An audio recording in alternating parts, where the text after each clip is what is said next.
give me your attention just a second. Just a second. The food is ready. We're going to get started with that. Before we do, I'm going to ask Mr. Ed Haig is going to come up and offer thanks. Just to give you a little idea about the format, we're going to eat. Now the thing about it is, it's kind of narrow. There's one way in and one way out. So those of you that get 2 plates, you're going to have to suck it up. All right? Stack them, one on top of the other. Then we'll take a few minutes when everyone gets seated. Then we'll get started. And we've got a lot to do, and we're going to try to pack it in a short period of time. So we'll be humming here just a little bit. So, Ed?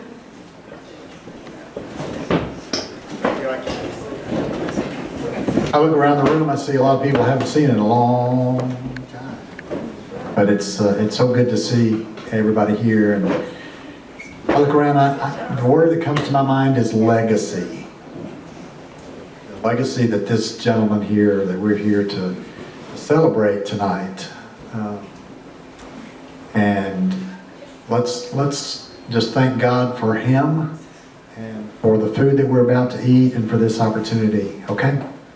Would you pray with me? Father, we come to you right now. We thank you so much for Chris. We thank you for Patricia and the life that they have lived and the love that they have shared with each other and with so many people.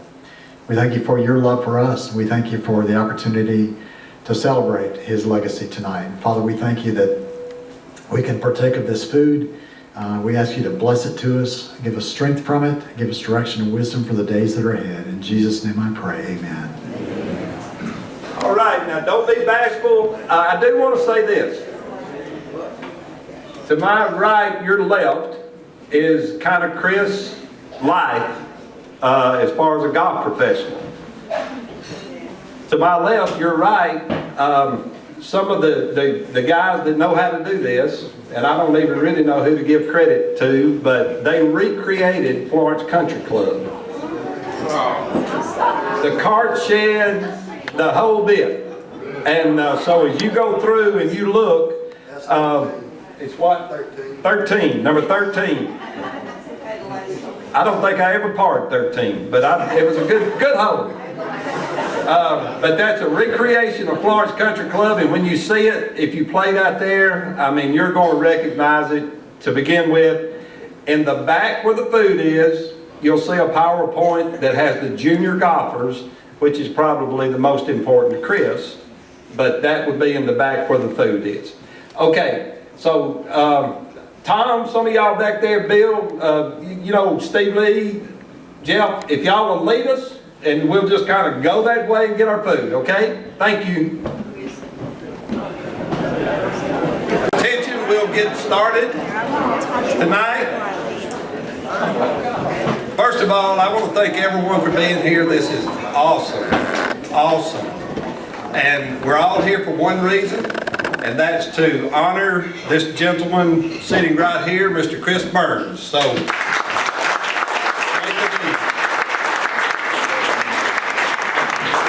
I think most people in here know Chris.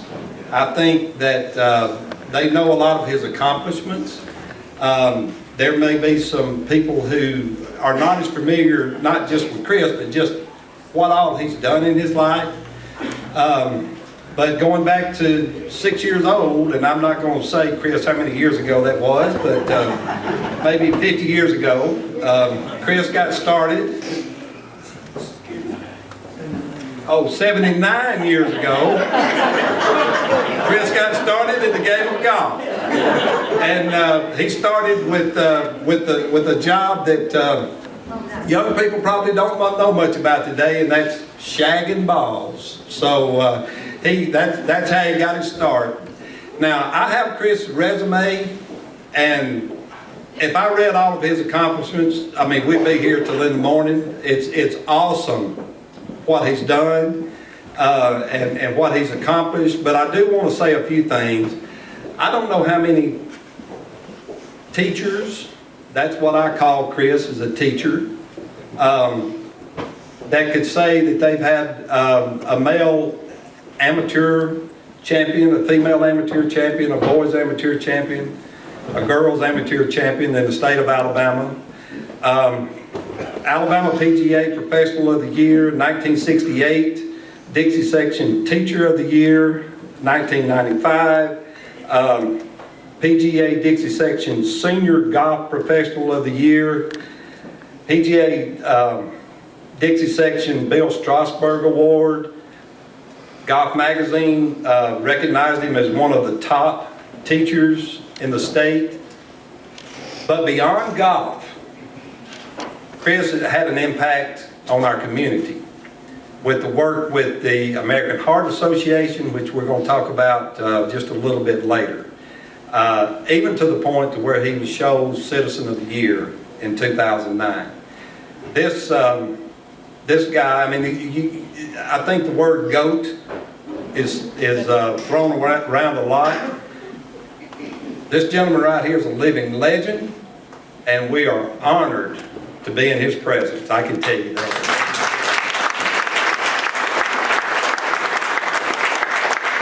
So what I'm going to do to start with is I'm going to go over here and sit down, and I'm going to turn this thing over to Patricia and Chris, and they're going to go as long as they want to go, and then after that we'll get into some other stuff. Okay?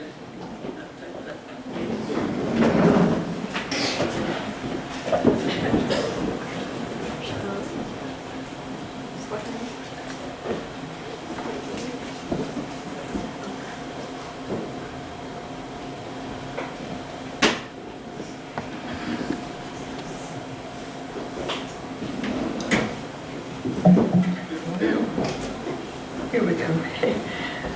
First of all, we just want to thank you. I'll get it together in a minute.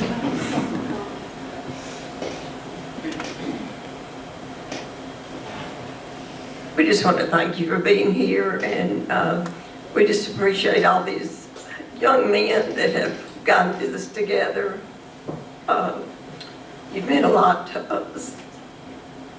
And this is what Chris wanted me to say to start. Thanks to all of you for being here. You've made this one of the best days of my life. The first being the day I accepted Jesus Christ as the Lord and Savior of my life. The next would be the day I'm sorry, that I married my beautiful wife, Patricia. And the third would be the day I began work at Florence Golf Country Club on October 1st, 1961, 10 days out of the Air Force. In high school, I was living with my brother Bud and his wife Georgia in Selma. At the beginning of my senior year, I joined the Air Force. And after joining the Air Force, I earned my GED. I was stationed in England for 4 years, so I was able to play many very good golf courses in England, Scotland, France, and Libya, North Africa. I experienced the best putting surfaces in the world that you could ever hope for. Those were sand greens. There was a local rule that if you got on a piece of grass, you could drop off. I was hired at Florence while I was stationed at SAC headquarters in Omaha. I received a call from my brother Bud from Selma, and he told me about a job in Florence that was opening on October 1st. He knew my discharge date was September 21st, 1961. There will never be another country club like Florence Country Club, a family club. A variety of people were members: doctors, lawyers, service people, mailmen, and all enjoyed their time at Florence Country Club. The members' children had a great part of the club. Everyone always seemed to have a good time. When I was hired in October, there were 200 members.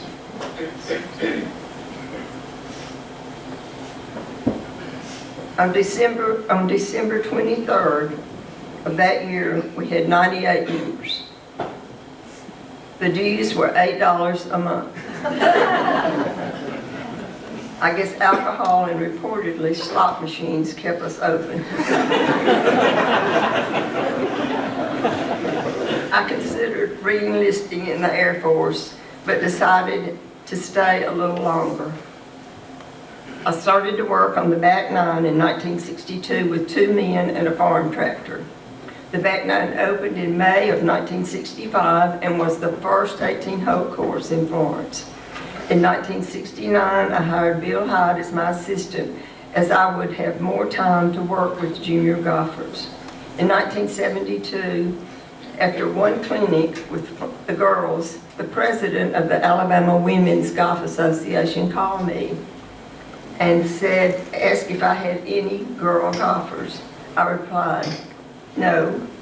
I have 15 girls that have had one clinic, and some of these girls have never been on the golf course. She said, that's okay. Please send me 4 or 5 of these. So I've sent 15 girls. And their mothers carried them to the girls' state junior tournament. I never received another call from the Women's Golf Association asking for players. The girls enjoyed it so much, they all played high school golf, and one of these girls, Jackie Worley Hyde, signed a scholarship with Memphis State and played 4 years. There have been numerous girls who have played college golf, and some All-Americans. Caitlin Gilmore was an assistant golf coach at Huntington College after her playing days. She is now an assistant professional at the RTJ courses in Prattville. I started with a group of junior boys that were already playing when I came here. That group included Jimmy Allgood, Sam Stockard, Don White, Judd Stockard, and Dwight Fryer. All of these guys played college golf. Another group of junior golfers came along after that. Through the years, I carried them to the Bud Burns Dixie Junior in Selma, pro junior tournaments, and other tournaments in the state. I could relate stories, too numerous to mention, about the good golf and the good times we had. Later, I coached Coffee and Bradshaw high school golf teams. Junior golf was a priority during my professional career and continued to be in my retirement. Approximately 100 juniors participated in the junior programs each summer, receiving instructions in skills, rules, and etiquette. The program grew to an uncounted number of scholarships, men's, women's, boys, and girls, state amateur champions, 10 PGA members, 1 master professional, 1 tour player, and 3 superintendents. This is my one-upsman story, and probably a lot of y'all have heard this, but it's fun. After my 3rd heart surgery, we went to Fort Worth to watch Stewart play in the Colonial Tournament. Since I was not able to walk the course, I sat on the bleachers on number 9 while Patricia was on the course with the rest of our group. There was an older couple sitting beside me. They were very well dressed, big diamonds looking like old Fort Worth money. Their son and daughter-in-law were sitting in front of them. The lady asked me if I was watching someone I knew. I said, yes, I'm watching Stewart sink. She said, surprisingly, oh, you know Stewart sink? I said, yes, ma'am, he grew up in my junior program. Her son said, Justin Leonard's a member of my club, and I get to watch him all the time. I said, it is fun. It is more fun when you can watch someone you know. He then said, I played the most famous course in the South yesterday, East Lake in Atlanta. I said, you are very lucky to get to play that course. I asked him if he met the pro. He said, no. I said, well, his name is Chad Parker, and he grew up in my junior program also. At that time, Chad was the golf professional at East Lake. He became general manager and is now CEO of East Lake. They got up and left.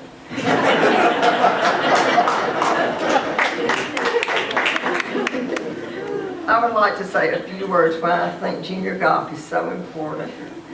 In a town of 2,050 population with 50 millionaires and 2,000 very poor people, I started shagging balls after the pros lessons at Tryon Country Club, Tryon, North Carolina. I was paid a whole quarter.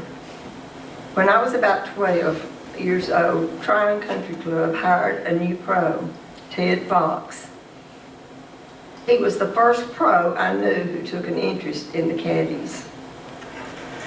He found days when the members were gone before dark and let us play, usually playing 2 holes. Later, he carried me and another caddy to junior tournaments. I played with borrowed clubs and shoes that the golf pro gave me. I had to put newspaper, about 3 inches of paper, in the toes to keep the shoes on. First was the Carolina Pro Junior, consisting of a pro and 3 different age juniors. Everyone tried hard to make the team. Cecil Turner and I always made the team, and he carried us on to different tournaments. The biggest was the National 2-Ball Junior in Charlotte, North Carolina. Cecil and I drew 2 rich kids from Silver Springs, Maryland. They were sweating bullets that 2 caddies with borrowed clubs were beating them, but they beat us and won the tournament. Dean Beeman was one of those kids. He became the 2nd commissioner of the PGA Tour. About this time, Sam Snead played an exhibition at Tryon Country Club. Ted Fox gave me the choice of caddying for Mr. Davis, pro at Spartanburg, Mr. Hefner, pro at Charlotte, Sam Snead, or himself. Guess who I chose? I'm a survivor first, so I chose Ted Fox. I knew he would be there next week when the others were gone. Ted Fox became a hero to me. He offered me many opportunities and encouragement that I would not have had otherwise. I know how important junior golf was in my life. Ted Fox and my brother Bud were a great influence in my life. I am convinced that the best people in the world play golf. So kids having the opportunity to associate with these fine people are way ahead. And these are my remarks. After Chris and I married, I had the privilege of becoming involved in junior golf. I still love to see former golfers and their families, even though this reminds me of how old I am. Thursdays were busy days, and it was such a wonderful sight to see 300 plus parents, friends, and junior golfers at the season-ending clinic banquet. I guess I was the travel agent and the Uber driver for Florence Junior Golf. We made lots of trips to tournaments. In a weak moment, I agreed to take a group to a wrestling match in Birmingham on the way to a Monday tournament in Leeds.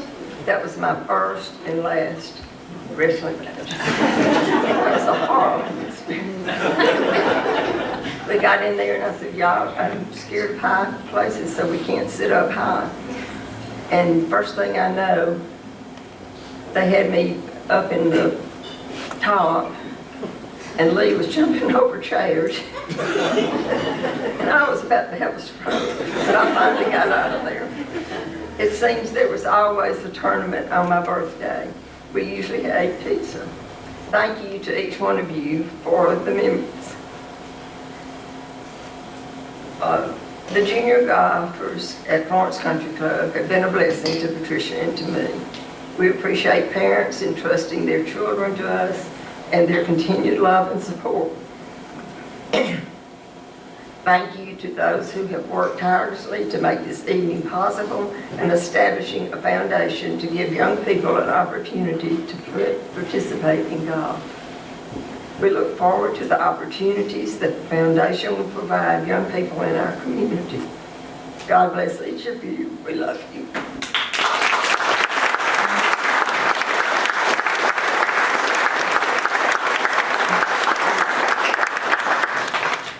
Chris is a good writer.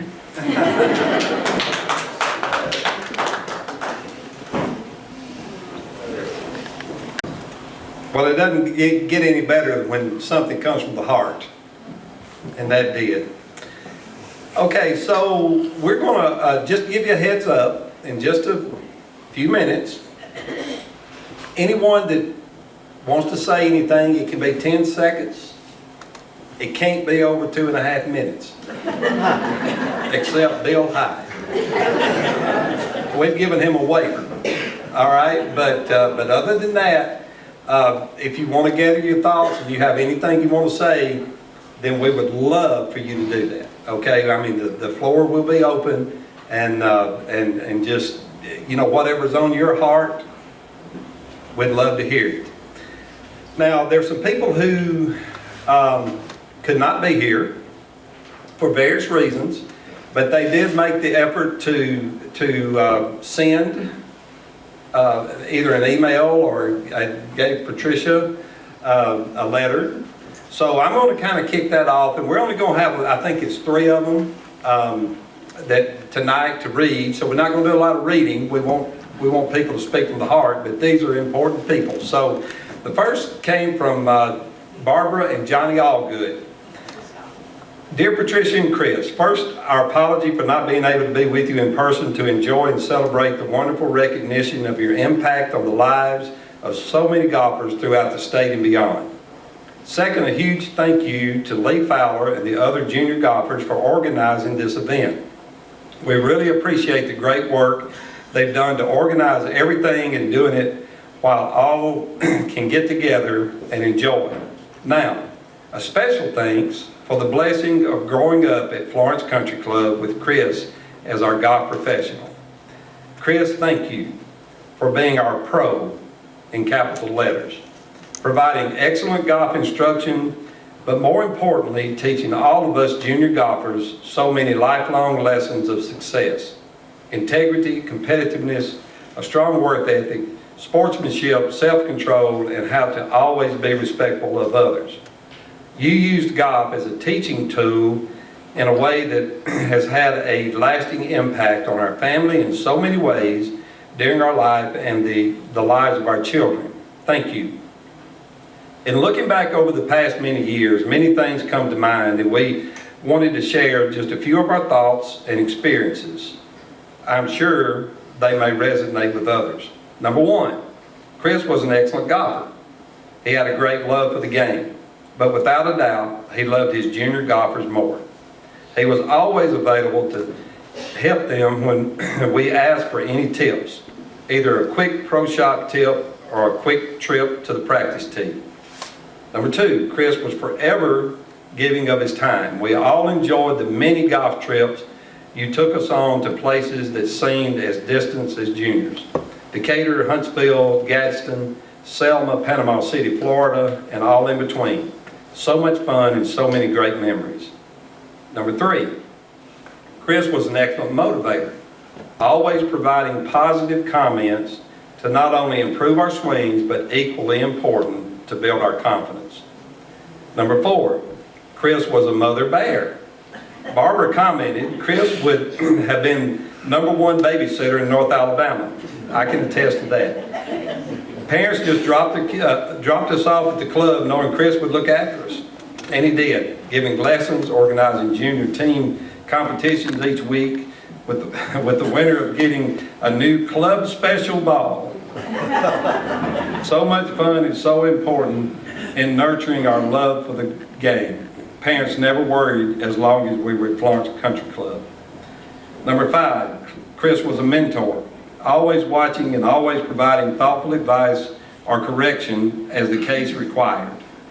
The only player that Chris lost happened to be at Natural Bridge Restaurant on the way to Indian Hills Country Club in Tuscaloosa. It was Chris and 3 juniors. After breakfast, Don White couldn't get to the car in time, and Judd Stockard didn't offer to tell Chris that Don wasn't in the car anyway. 10 miles down the road, we discovered Don wasn't with us.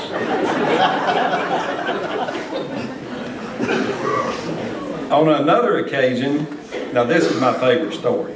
Okay, so this is a good one. If you hadn't listened to anything else, you got to listen to this. On another occasion, Chris had taken a group of juniors to play the Bud Burns Junior Tournament in Selma. All were staying at the Selma Hotel, 4 juniors in a room. A morning food fight in one of the rooms went bad. Upon our return to the course, the manager met us in the parking lot and told Chris, the housekeeper, didn't even try to clean up the room because it was so dirty. Coke on the walls, food everywhere, bubble gum in the shag carpet. He asked Chris what he would do. With no hesitation, Chris said, I'd have him put in jail.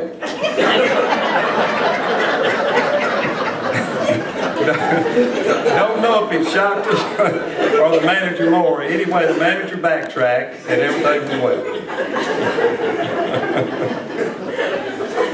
Sounds like Chris. Chris and Patricia, thank you for being such an important part of our lives. Junior golf throughout the state is and continues to be better because of you. We are truly blessed to be your friends. We love you, Barbara and Johnny. Did you have? Okay. Collins has one that he wants to read, and then we'll get to you guys.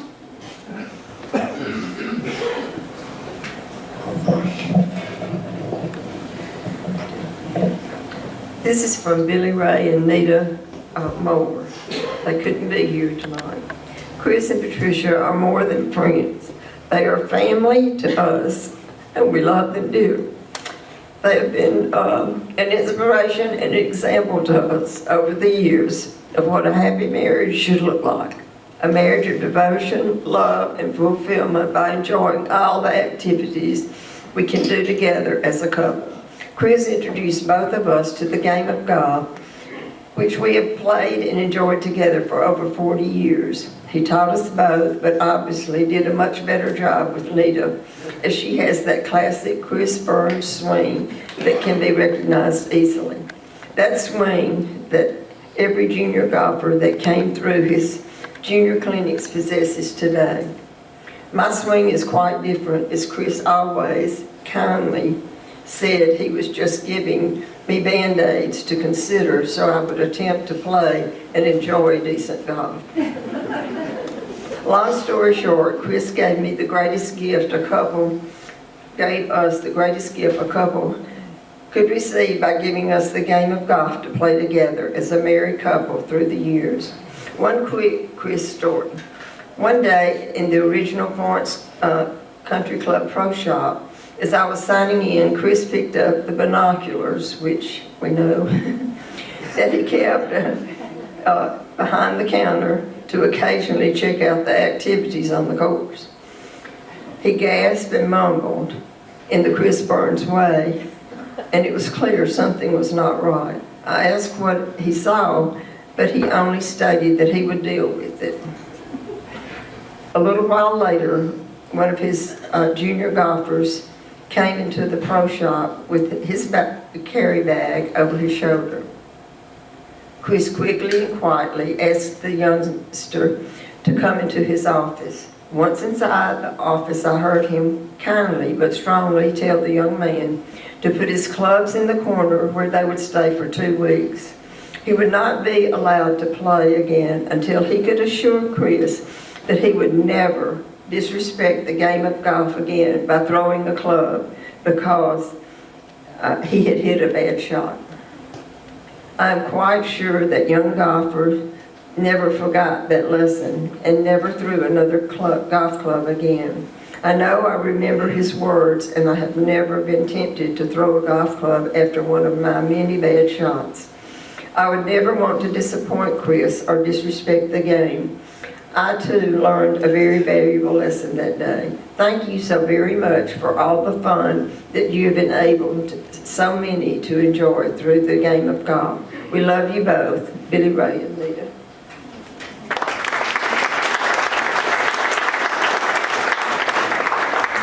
As soon as they mentioned my name, the guy came over here and lowered the microphone. So thank you for that. But anyway, you know, it's truly an honor to be here.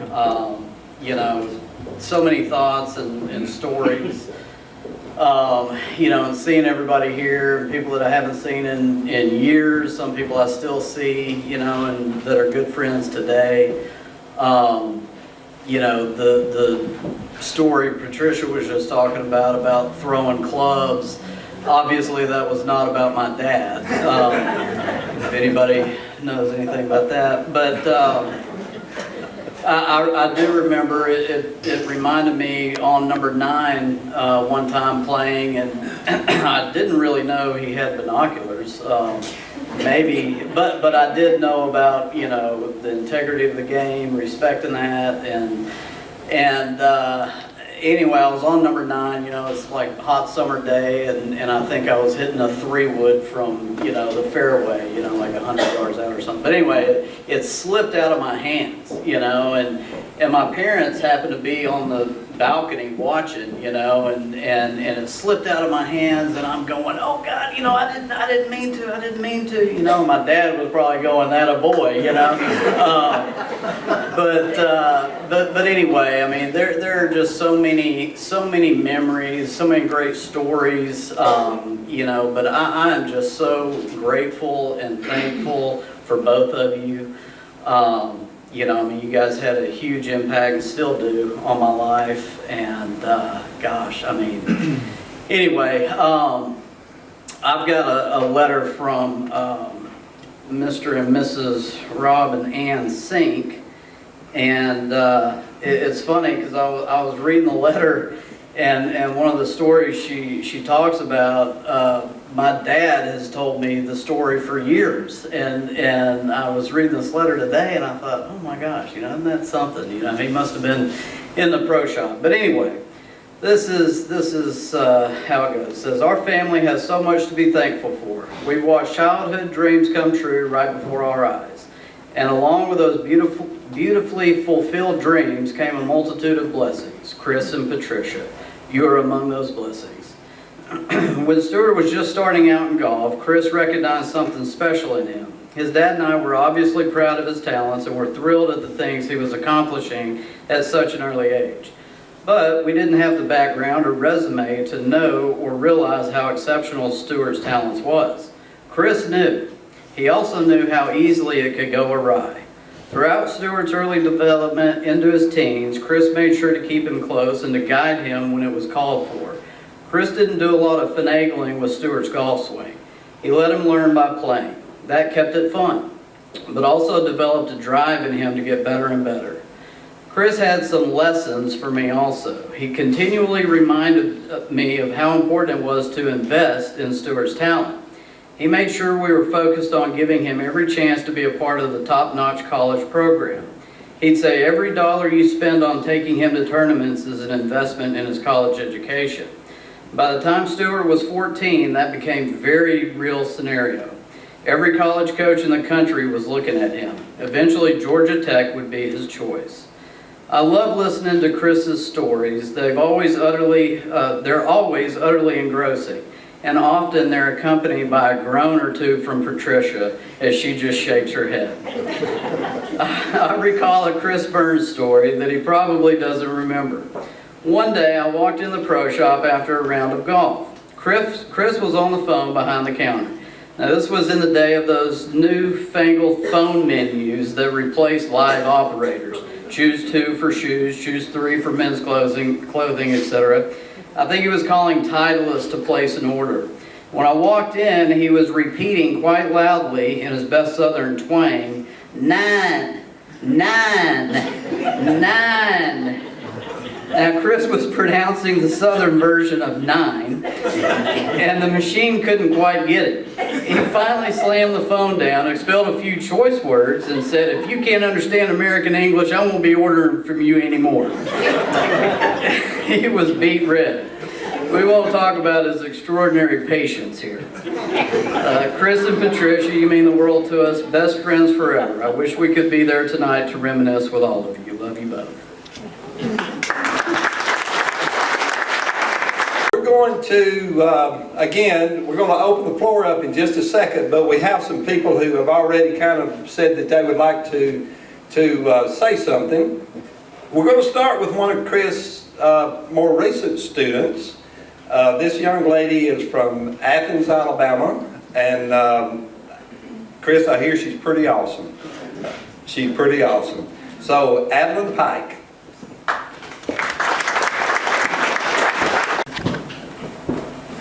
Good evening. My name is Adeline Pike.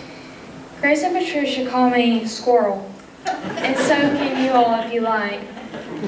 I guess I'm probably Chris's last junior golf student. You know what they say, save the best for last. I'm so honored to be here tonight to speak on Chris and Patricia's behalf and honor their great contribution to the game of golf. First, I would like to give a special thanks to the Chris and Patricia Burns Foundation that will help to honor them and their passion to support junior golf for years to come. Next, I would like to thank Chris and Patricia for allowing me to speak tonight. I also want to thank them for always being there for me as I have grown as a person and in my golf game. Just like many of you tonight, they have always treated me like family, and I have always felt like they were a part of my family. Chris and Patricia have been a part of my life since I was just a baby. They bought me my first golf outfit, which was a pink onesie from the 2009 Masters. By the age of 2, I started to go to the golf course with my dad. I spent many days chipping and putting while learning some of the basics, first at the green and then backwards to the tee as I got older. At the age of 6, I took my first official golf lesson from Chris. That same year, I played my very first golf tournament and won. From that moment on, I was hooked. Chris taught me all the basics of golf and helped me build a great swing and love for the game. Chris and Patricia have supported me through the good and the bad. They have been my biggest cheerleaders and have given me a strong foundation. They have also at times kept my dad straight on the course when he was a little tough on me out there. Although I knew my dad cared and was really just trying to push me to do better, I have always especially enjoyed the times when Patricia got him good for it. For as long as I can remember, Chris calls my dad almost every night to check on me and see if we played and how I'm doing. Their love for me and my family is far more than just golf. Because of their love, support, and guidance, I have accomplished a lot in my young golf career. I am now 13 years old and have played in 77 tournaments and have had 64 first place finishes. A few of my biggest accomplishments include qualifying 6 times to play in the U.S. Kids World Championship at Pinehurst, North Carolina, with a 3rd place overall finish in 2020 at the age of 11, which also got me my first TV interview with Channel 19 News on my home course. This year, I recently won the 13 Under Alabama State Junior Championship with the Alabama Golf Association. I have also had 3 hole-in-ones. While this evening is certainly not about me, I did want to give thanks for the wins, trophies, and opportunities that would not have been possible without Chris and Patricia. The lessons, drills, support, encouragement, phone calls, summer days at their house, and life lessons they have taught me have impacted and inspired me more than they will ever know, and never will be forgotten. They have taught me so much about the game and life. They have instilled in me to never give up even when I hit a bad shot or have a bad round, and to always believe in myself. Chris has told me many times, life is a lot like golf. Sometimes you can do everything right and still have bad breaks. They have taught me on and off the course to always be positive and not let the bad breaks define me. I am thankful for that. Because of this, it has made me strong on and off the course, and this will help me achieve my dreams of playing Division I golf and hopefully making it to the LPGA Tour if God allows me an opportunity. As I wrap up, I would like to quote 2 famous people. First and foremost, Chris Burns always told me, "Squirrel, you don't need to worry about anyone else or think about anything out there, but where you want to hit the ball and just play the course. Next, Ben Hogan once said, as you walk down the fairway of life, you must smell the roses, for we only get to play one round. I believe that Chris and Patricia live their lives like this. I believe they would tell you to enjoy the game and don't let the bad breaks define you. Instead, live and love like Chris and Patricia. They have touched the lives of so many out here tonight, including hundreds of junior golfers from all around. I am so blessed and thankful to be one of those. Now, as I close, I challenge you all to sit back, slow down, and smell those roses tonight, as we all enjoy this special time and stroll down the fairway of life with the Burns family and the amazing stories you will hear and get to relive once again. Chris and Patricia, thank you again for loving me and so many others. I love you both with all my heart and hope to continue to make you all proud, and thank you.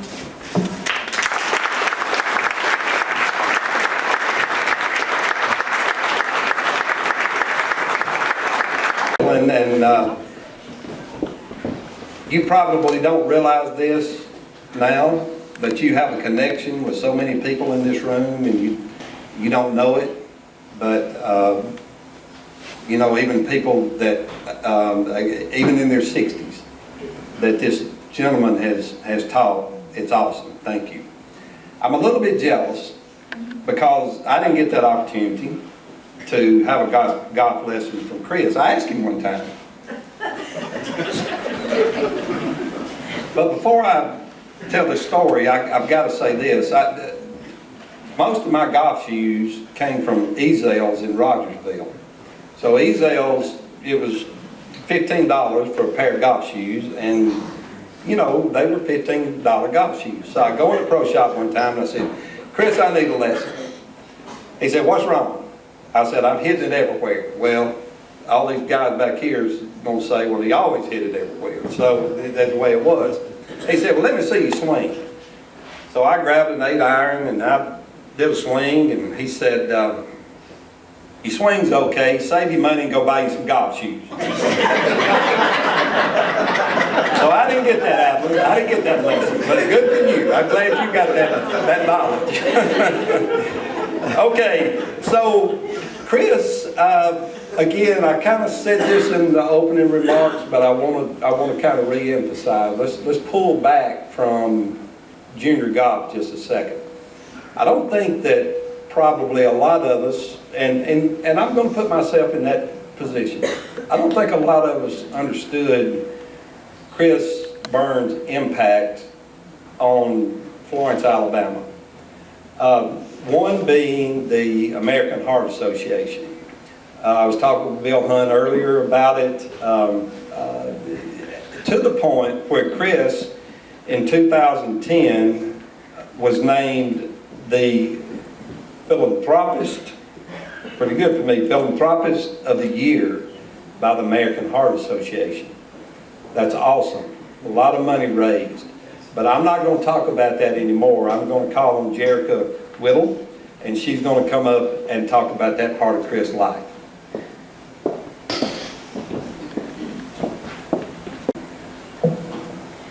So when I was about 25 years old, I was nervous. My first job, kind of big job, I was the regional director for American Heart. And so I had never met Chris and Patricia.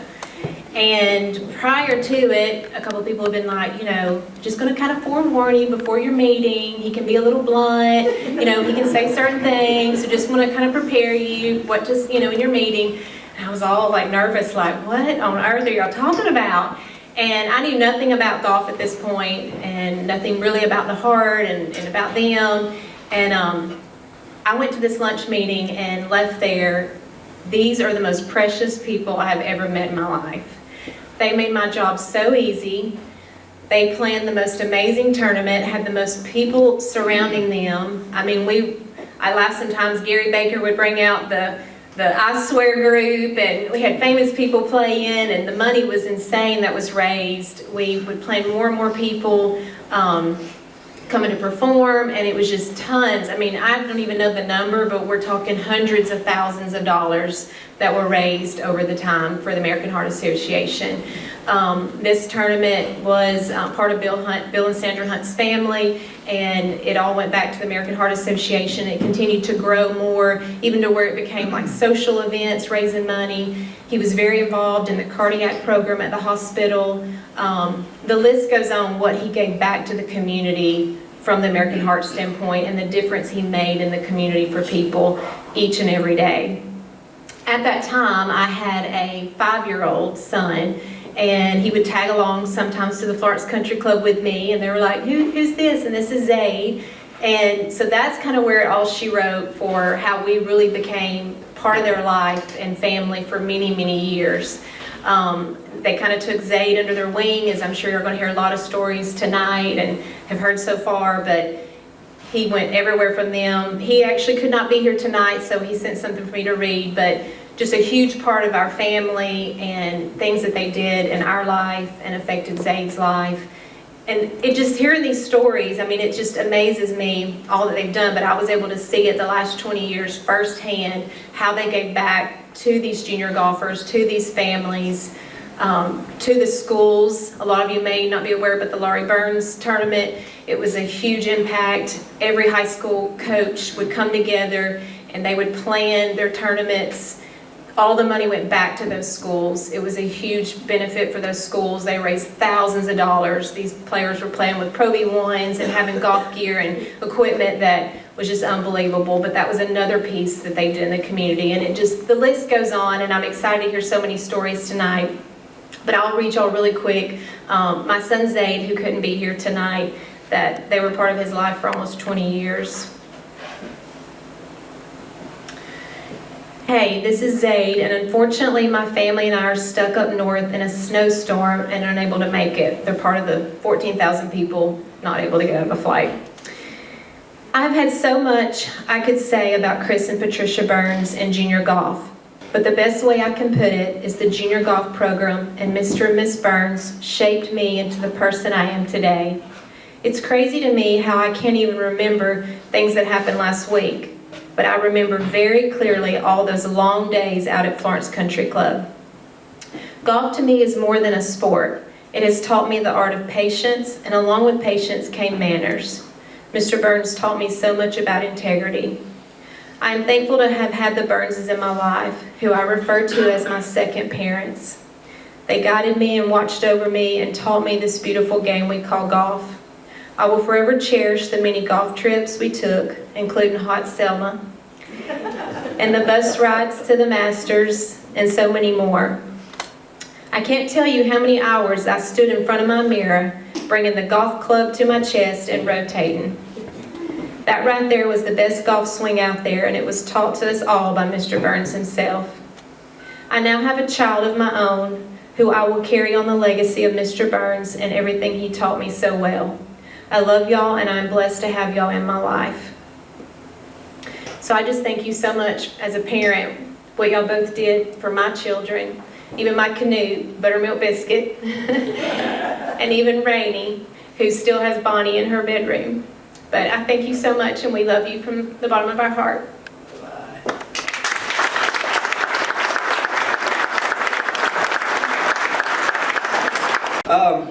So we're going to get into some personal stuff here. Now, we have a few people who we've either asked, or they asked, or Patricia asked, or whoever asked, to come up and share some things, but we're not limited to that. Okay, so please, if it's just thank you, if it's 10 seconds, it's great. Okay, so tonight we want to do that. So Bill Hyde, if you will, and I don't know if Jackie wanted to say anything or not. Gary, if you want to start making your way up. Let's see, who else did we have that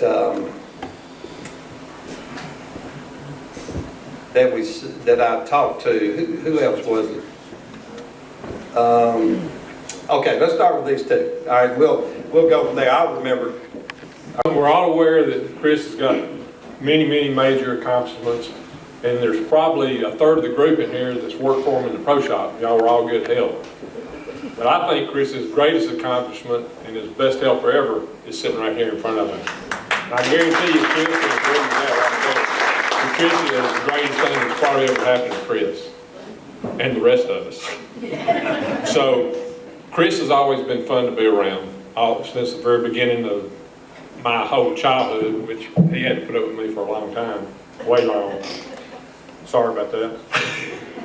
So, you know, there's so many stories. I've tried to get him to write a book. So if you go back, you know, some of the younger ones won't know these people, but Shike and Reed, Joe Taylor used to take care of all of us guys with golf balls, unfortunately.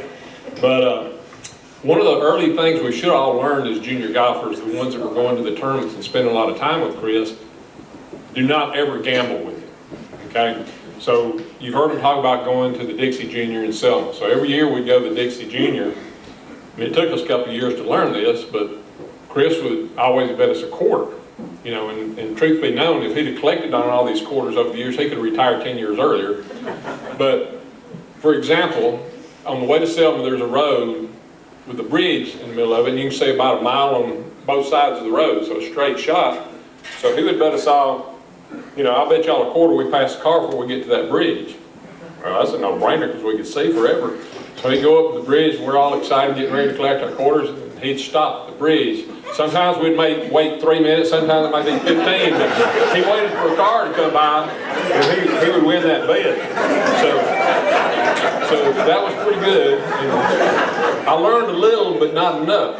So one day we were sitting in the pro shop, and this was probably wintertime, cold day, nothing else going on. Probably was just he and I in there, and just out of nowhere he said, I think there'll be an airplane fly by number 7 fairway, right down 7 fairway at 1:15 and dip its wings. I'm like, well, I got to go with that quarter.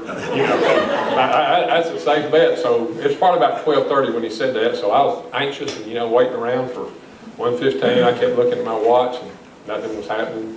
So it got to be about 1:14 and a half, and I'm like, all right, I'm going to finally get my quarter. All of a sudden I look, coming down the 7 fairway, there's a yellow airplane. This is a yellow, he told me it was going to be a yellow airplane. I forgot to mention that. So a yellow airplane comes flying down 7 fairway, and I'm like, all right, I got a chance. He hadn't dipped his wings. And he gets right in front of the pro shop, and he dips his wings. Well, it's another thing Chris took advantage of his own. It was J.L., his brother, was a pilot. I didn't know about J.L. So that's kind of what made it fun for us to go out in the pro shop. I mean, the group that we played in our generation, we would go out, my mother would drop us all off, the Wittens, and we would go out and play 18 holes, maybe 27 holes before lunch, go eat a George burger. He was the cook in the clubhouse, and those were good burgers. And we'd go out and play some more. But probably my favorite story, and one of Chris's favorite stories while we're on the storytelling thing, one of the guys that worked in the pro shop was Tony Worley.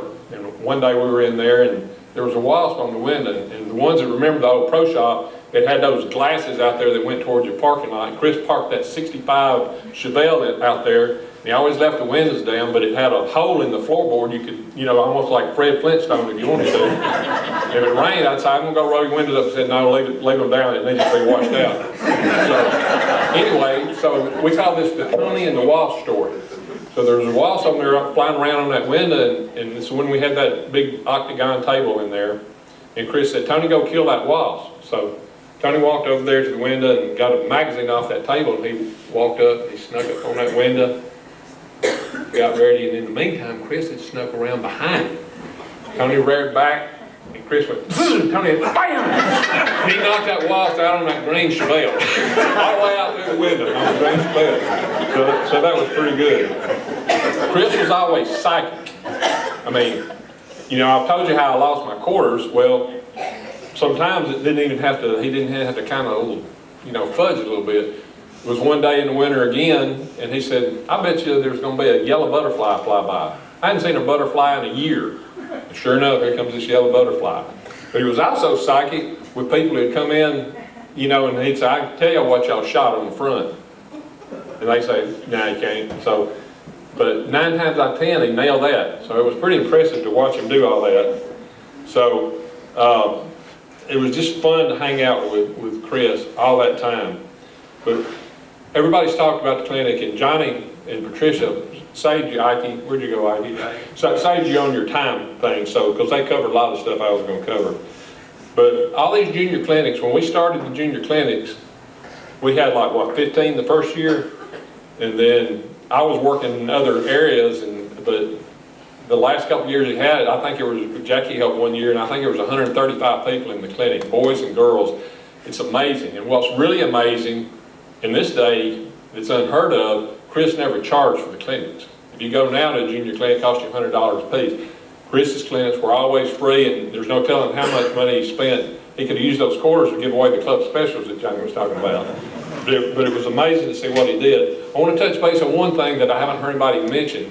But when I was working for Chris in the pro shop, not just the juniors, but he had the greatest women's golf program around. There was 25 to 35 women, active women, that played every Thursday.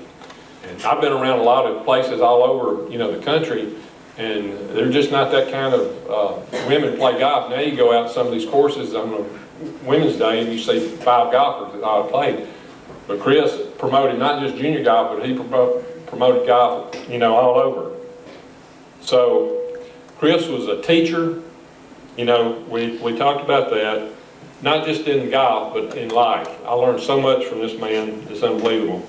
He was an advisor. If we ever had any issues, he would give us advice. I wasn't smart enough to take it all, but he was able to give advice. He was always a friend. He listened to anything we had problems with. It's like a second father to most of us. And he was always supportive. Whatever that we intended to do, he was always there behind us, guiding us right through. So the last thing I want to say is that everybody in here who's known Chris, our lives have all been richer and happier by knowing him. I just want to say, Chris and Patricia, we thank you so much for everything y'all have done for us, what you've done for the area in golf, and we all love you and appreciate you.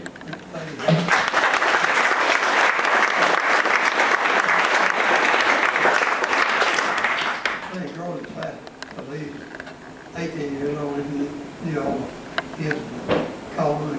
I got more people faster than I did. Thank you. Thank y'all.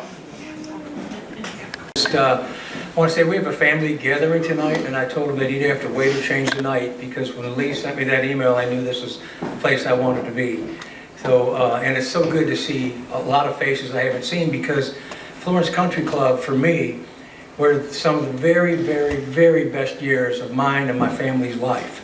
It was a whole new chapter for me. And Patricia, you and Chris, you mean everything to us, and you have for years now.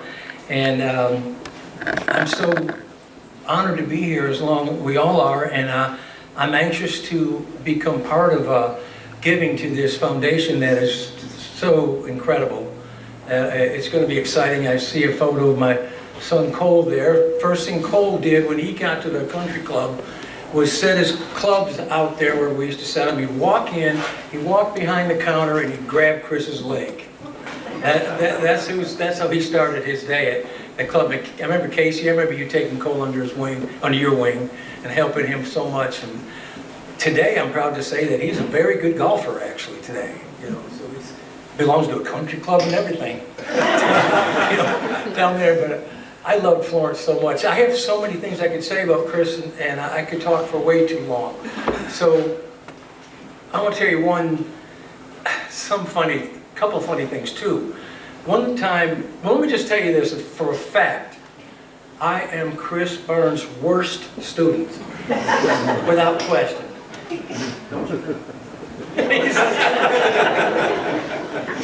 So, but anyway, one time he says, let's go play golf. I'm going to take a putter and a 5-iron. And he took a putter and a 5-iron, and I just thank God for this. I remembered in talking to Andy that, I'm right behind you, man, that I think it was, did we say 15? Where the trees lined up on the one side? Well, he hit a shot, and his ball was behind the tree. There's no way he's going to hit that ball and go anywhere. So it was up in here. So he turns and swings a 5-iron left-handed and puts the ball on the green. I mean, it was behind a tree. I mean, I said, okay, that's it, I'm going home. But anyway, no, I had so much fun with Chris. I learned so much without him even knowing he was teaching me. And I think one of the main things was integrity. Without it, we have nothing, and you taught me that. Without integrity or character, how quick it is to, how long it takes to build it up and how quick it is to tear it down. I learned that from y'all too. But I think my funniest moment with Chris was when he got on the, I was going to say stage, but it was a flatbed tractor trailer, right? Truck, yeah. And you sang with Marie Osmond. Do you remember that? His face turned as red as Santa's suit. I've never seen anything like it, especially when she planted a kiss on his forehead. Oh boy, I thought we were heading back to Birmingham. Oh yeah, oh yeah. I remember her telling me after that, I love that. I wonder if he'd come home with me. I want to take him home. Chris asked me to help out, with Jericho. You came a couple years later, I think, or maybe with that, I don't remember. But I do remember you visiting me in the studio talking about the concerts. But anyway, so Chris said, hey, get some of your friends to come in. And we did, and we raised a lot of money. And it was so much fun. And he gave me all these golf lessons. He never charged me. And I think it was because I was doing the concerts for you. So you lost out on that. You should have charged me. Because you would have made a lot more money than, you know what I'm saying? It was so, huh? I appreciate that. And I ironically ended up having open heart surgery about 6 or 7 years ago at a, what do they call it, minimal invasive surgery, and had a valve replaced. And I thought about all those years that we were dealing with I got a couple of plaques, you know, on the wall at home, and it was fun. And I remember having y'all over to the house for dinner when the house was just built, and I just a little call going, Mr. Burns, Mr. Burns. It's just a great time in our lives, and I'm so thankful for what you taught all of us. And I know everybody in this room could say exactly the same thing about Chris and Patricia, but I say the best thing that we can do is for us all to throw whatever we can into this foundation and make it as big as we can make it to honor them right now. So that's what I'm going to do, and I'm honored to do it, and I'm honored to be here, and thank you all so much, and I appreciate you letting me speak. And Lee, thank you so much for that email. I would have never even known. Thank you. Yeah.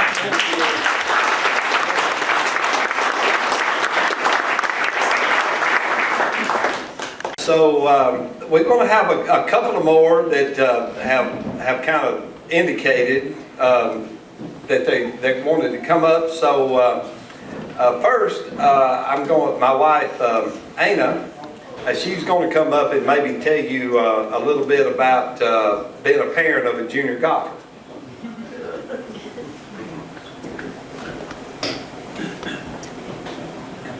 Well, first of all, I want to thank y'all for helping me raise my boys. They turned out pretty good, and y'all had a big part in that. But I have two stories. One's about Clay. One day, I don't remember, I was asking Patricia, she couldn't remember either, but I can't remember if I got called to come get him or if it was just time to pick him up. Because we, like all of y'all, would drop our children off in the morning, and we'd pick them up in the night. When the sun started going down, we'd go get them. So anyway, I pulled up, Lee got in the back seat, Clay got in the front seat, and he had just come out of the old clubhouse before we had our new country club, so he's probably about 8 or 9. Got in the car and kind of teary-eyed, and I said, well, Clay, what's wrong? He said, Chris said to tell you that he handled it. So I didn't say anymore. So Chris did handle a lot of things. We never worried about what was going on out there because I knew if they did something they weren't supposed to do, he handled it. And we didn't ever try to get it out of them. We just trusted y'all with them. The other story was about Lee. We drop him off in the morning, we go get him in the afternoon, and I went to get Lee, he wasn't there. So it started getting dark. We still couldn't find him. Everybody was coming off the course. no Lee. So we were all kind of, some of us left there, and we had looked everywhere. Chris stood there, he said, we hadn't looked in the pool. So we all went and looked in the pool, no Lee, thank goodness. And we found out that Lee had told me earlier in the week that one of his friends was picking him up to go to church with him. So Lee was at church, and we was all thinking the worst. But luckily, that all turned out good too. But I do want to thank y'all so much for helping me with our children. Y'all did a great job with them. They love y'all so much. Edie, you want to come up? No. You good? You done it private? Does anybody else have anything that they want to say, Carl? And we do have a microphone we can bring to you if you don't want to come up in front of everyone.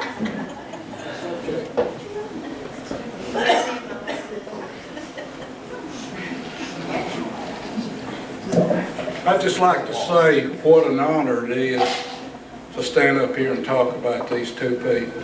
I've known them 50 years, and they're just great people. And I was sitting back there thinking a while ago, wouldn't this be a better world if we had more people like Patricia and Chris Burns? Absolutely. But I want to tell y'all one story. Everybody in here, most people in here know Rob Sink. We were playing golf one day, and we were on number 7, and Stewart had been on the tour out there, I guess, about a year and a half, and we finished playing the hole, and we was walking off on the green, and I said, Rob, did you see your son on TV yesterday? He said, I saw his damn shoes. But anyway, I just wanted to tell y'all a little story about Chad. Chad started to work out there, and he and Stewart worked as cart boys. And one morning I was sitting at the kitchen table there reading a paper, drinking coffee, and my late wife, Kay, came in and she said, we need to talk. I said, okay, what's going on? She said, Chad needs to get him a real job.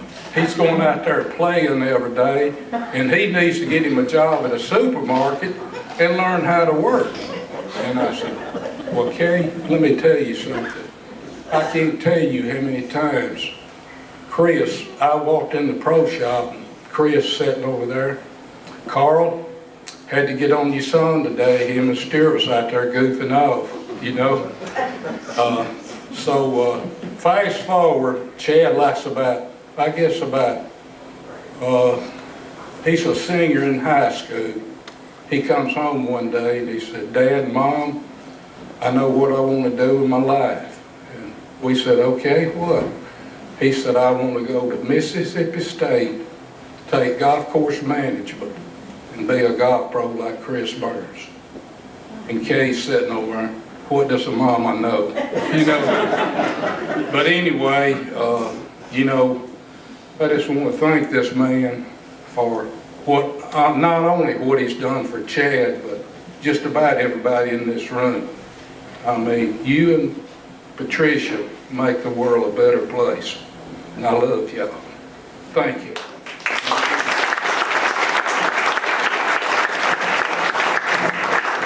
Anybody else have anything they want to talk about? Come on, up there. Okay.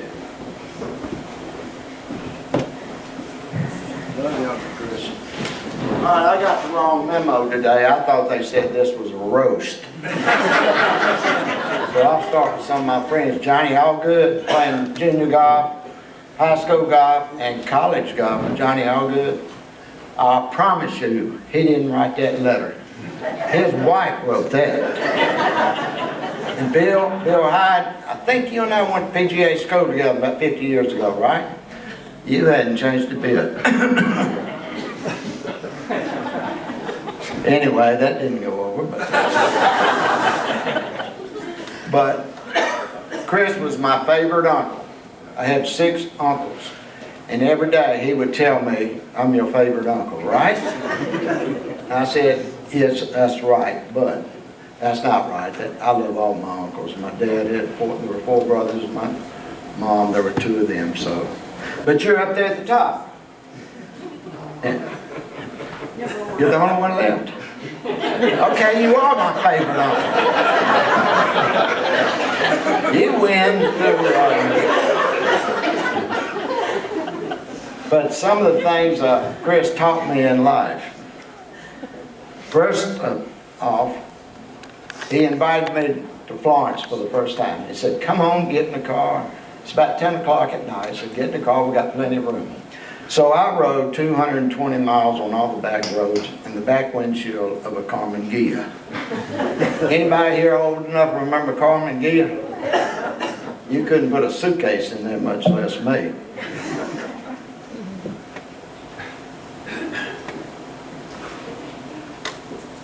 I'm still trying to, anybody old enough to remember what an RC is? Well, I'm still trying to find one that goes with a moon pie.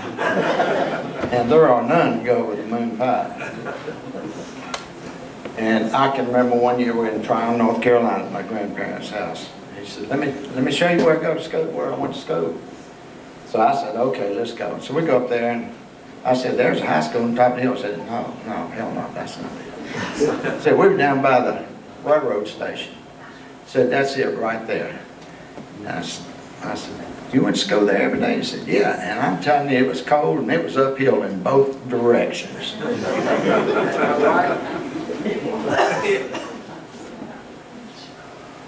But he also embellished a little bit of a story one year. You said you won the left-handed and the right-handed championship, the SAC command. You remember that? Well, you did tell me that. But I believed it. I was that goofy, so. You told me you shot 65 both right in the 77. All right, well, anyway, Chris, we are here to tell you and build you up because we love you. My dad is Bud Burns, and all those things I tell you about Selma are probably true, but we still love Selma and we love Chris coming down. All right, thank you. Thank you.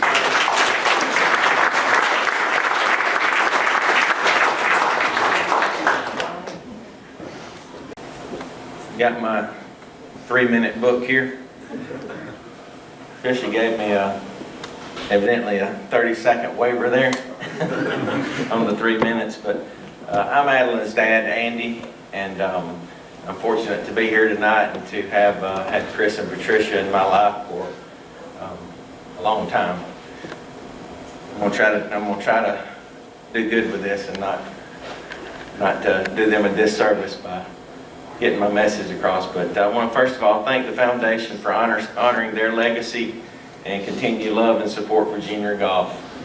And the story I want to tell tonight, Chris and I, we do a lot of talking on the phone. And it's like Adeline said earlier, he calls nearly every night and checks on her, wants to see how her swing's doing and things that we work on. And you know, it's just we've had such a good friendship. And you know, Chris has not only been a dad to me and a granddad, but he's also been a best friend. And so we talk a lot on the phone at night, and I love to hear Chris's stories about how he grew up in Tryon, North Carolina, and all the things that we've talked about. And one of my favorite stories, though, I had to kind of pick one to tell, and I'm going to go and tell 2 parts to this story, and the title of it is Today is the Day.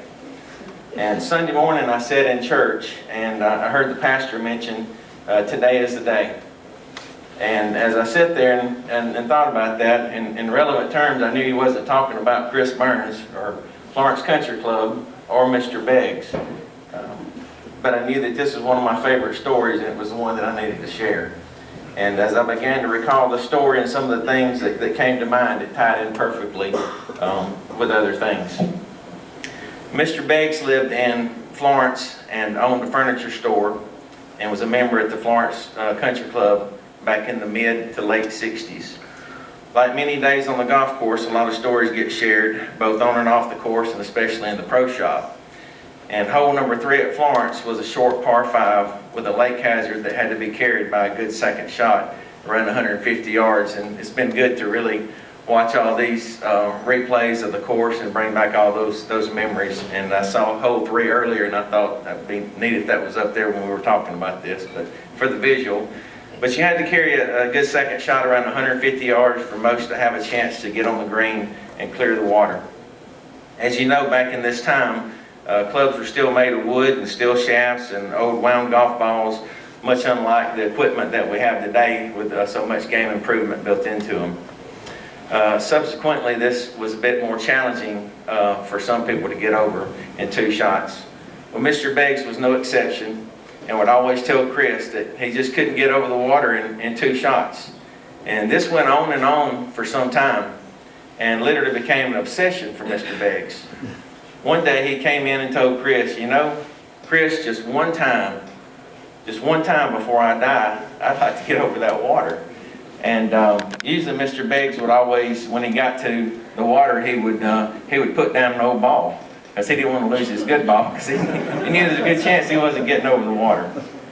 And so keep that in mind, as that will be important in a moment.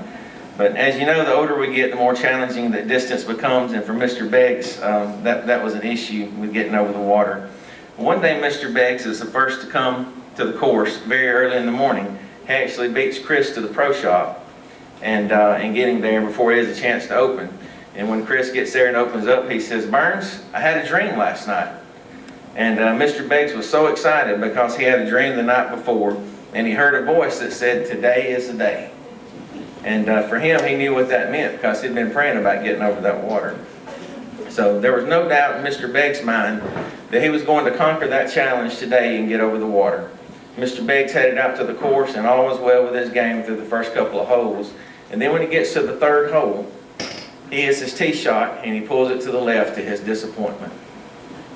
However, to his surprise, when he gets closer, he discovers that his ball had actually hit the cart path and the hill and perfectly had rolled down just in front of the water hazard, with a good chance of a lifetime to make his dream come true. When he got to his ball, as usual, he put down an old ball in fear of losing it. But today was unlike any other day. He heard the voice again. It said, "Put down a new ball." So Mr. Beggs did that. He put down a new ball. Then the voice says, "Now take a practice swing." Mr. Beggs stood back. He took a practice swing. Then he heard the voice again, very clear as never before. The voice said, "Put down an old ball again." That's my favorite Chris Burns story. I guess Mr. Beggs probably never got a chance to see that happen. On February the 28th of 1958, Chris was serving our great country, the United States Air Force, at the Royal Air Force Greenham Common over in England. Thank you, Patricia. He was in the Strategic Air Command as a safety technician in accident investigation. Now this date had not been for, now on this date, had it not been for Today is the Day, the base, including Chris Burns, was in town because of payday. So on this date, Chris was not on the base, and neither was a lot of the servicemen that day. It was actually payday, and most of the people had went into town for that day to pick up their checks or to spend their money. At about 4:25 p.m., an American B-47 nuclear bomber had taken off and got a hot light shortly thereafter, requiring it to drop part of its payload to prevent it from crashing. 2 1,700-gallon fuel tanks were dropped that day, and one went through the building and right across the top of Chris Burns' desk. So had it not been for Today is the Day, that Chris wasn't there, then none of us would be here where we're at tonight. So today is the day that we have to celebrate Chris and Patricia because God had other plans. The accident killed 5 people that day. But God had another plan for Chris and many more that were on leave that day. And so the story continues of Today's the Day. We get to recognize Chris and Patricia for their great contribution to the game of golf.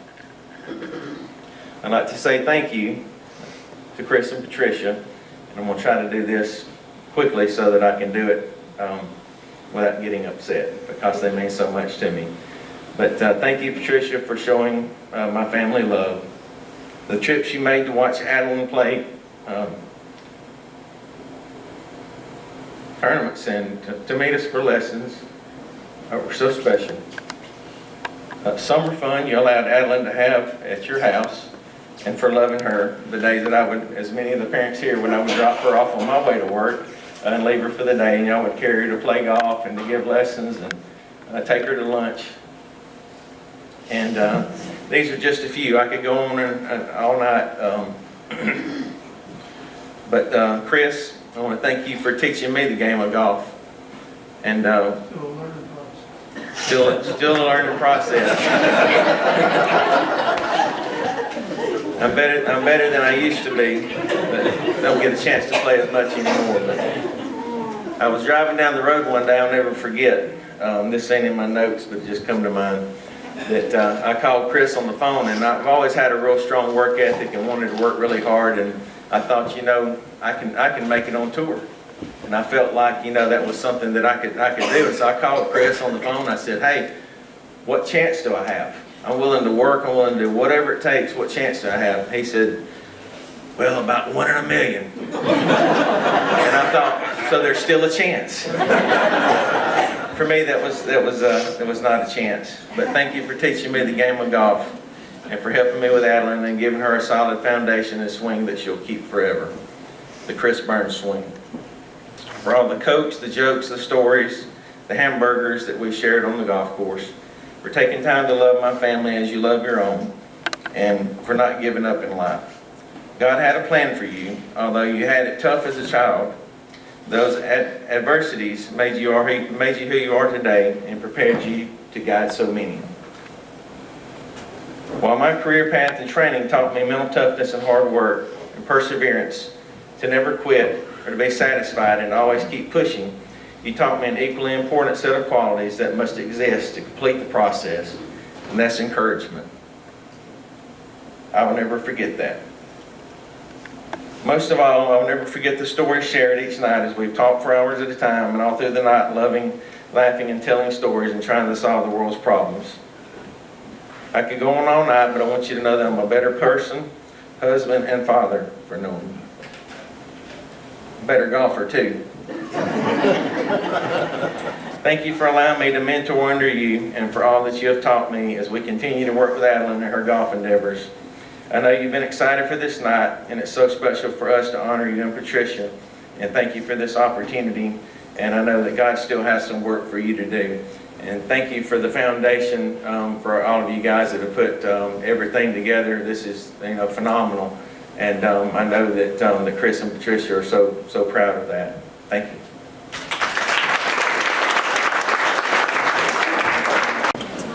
Mr. Pike, you know, the thing that I guess is so impressive to me is the emotion. It's okay to be emotional. You know, this is an emotional time. It's a happy emotion. And so that's great. Thank you so much for those words. Okay, so I think we're going to go, Chris, to the back of the room. I think there's some guys that were junior golfers. Now they're almost 40 or over. But who has the mic back there?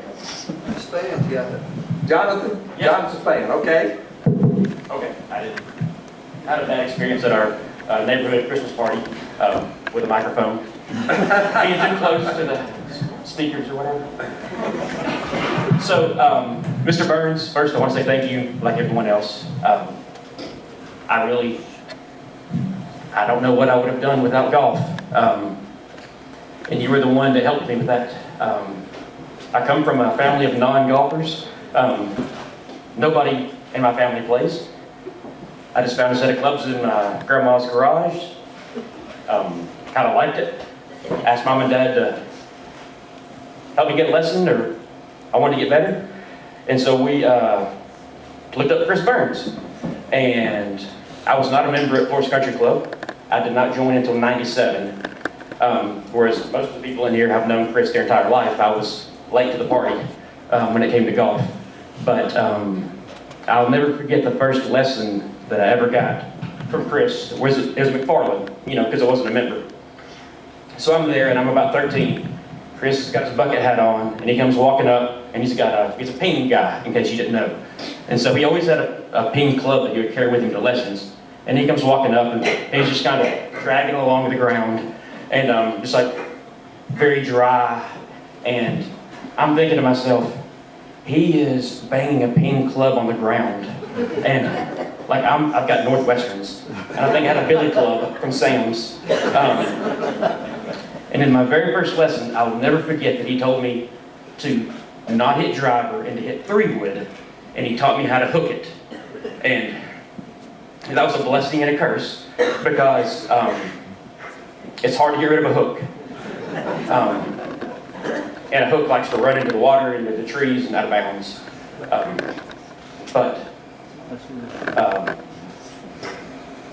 Mom was like, "How was the lesson?" And I was like, "It was terrible." And she's like, "What?" I was like, "Yeah, he was real serious, and he told me not to hit driver." And I'm like, "That's the funnest part of the game, is hitting driver." And when you're a little kid, I mean, that's all you want to do. And fast forward about 3 weeks, and I broke 50 for the first time. And so then the rest is history. And so Chris helped me to get a good foundation to become lucky enough to play in college and to do a lot of stuff with golf. And it's amazing because we joined Florence Country Club for him to help me with my golf game. And in the process, I made the best friends of my life that I'm still friends with today. And it's just been a blessing, because I wouldn't know all these people if it wasn't for him. And so it's awesome. And the other thing was, now that I'm up here, I lost my train of thought. But I'll tell a story about Patricia. She took Casey, myself, Bradley Hamner, Chris Campbell, and I think that was it, to Greenville, Mississippi one year for a junior tournament. And I thought about this when you read Mr. Allgood's letter about tearing up the hotel room in Selma. We were in a motel, you know, the door's outside.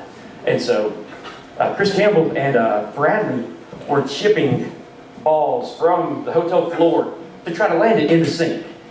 I mean, keep in mind, we weren't very good at that time. Like, I mean, we thought we were good, but we weren't very good. Really not good enough to chip at a mirror. And they put pillows in the sink in front of the mirror. And I'm like, please don't do that. Patricia's going to kill us. And when we get back, Chris is going to kill us if y'all break one. And thankfully they didn't break one. And she probably didn't know that until right now.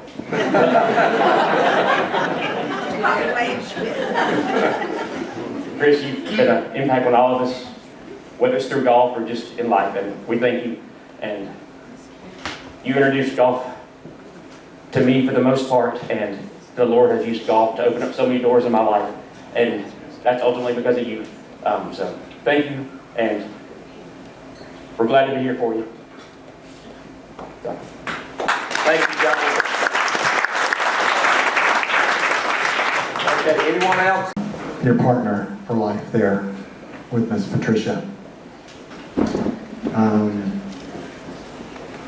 The impact that you had on each of our lives is unquestionable, and the testimonies are rampant. But the influence that she had on your life is also unquestionable. And thank you, Patricia. Thank you, Chris. My first set of ping irons, Faye bought from Chris, is a surprise for me. My first hole-in-one, number 2. Only hole-in-one so far, still working on number 2. And Chris, I didn't know that other story about clubs, throwing clubs, that was told earlier, but there may still be one up in that cedar tree by number 9 tee box. But I don't remember if it's WTs or Buds. Or it might have been mine, I don't know. Maybe we need to go check on that. Thanks, Chris. Love you, brother. lot of y'all. It's be tough. I've got so many stories I could tell. Guess from, sorry. I guess I started playing golf when I was 7 years old. My oldest brother Jason, of course, played, and that's how I got introduced to golf. And I was one of the few that grew up in Culver County, so I know a lot of y'all know. I mean, us coming over to Florence was a big deal for a lot of reasons. So, but we came to Florence like everybody else to Florence Country Club for Chris and Patricia. And Chris gave me my first lesson. So many of, beyond golf, but so many of, I guess, life lessons that I learned. I mean, Chris gave me my first job. I was a car boy too. Just, you know, the countless things that not only helped me, but for my family. You know, getting to know Tommy and the rest of his family, and going to Selma and Jason working at Selma, and the relationships we created there were all because of y'all. You know, it was a thing where golf did so much for me, and you know, when I was able to play golf in college, and when I first graduated, I went to play at Mississippi State, and I was there for a few years, and that didn't work out, and came back to UNA to finish my career there, and at the time my parents had moved to Selma, because Jason was there and had their first grandchild, so they moved to Selma, and I came back to Florence, and I was back in my hometown where I knew everybody, but didn't really have a place to go, and so Chris and Trish took me in. I stayed with them for probably 3 months, I guess, when I first came back to UNA, and I mean, it wasn't even a question when I came back to school. They immediately took me in, and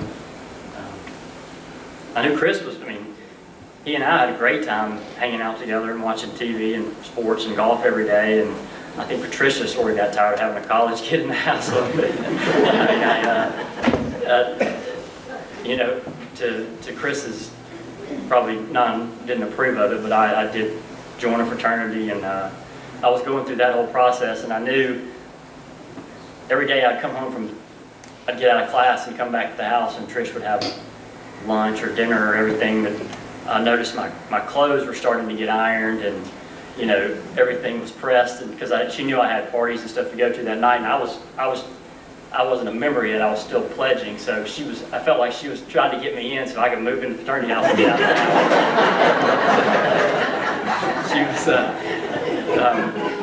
house.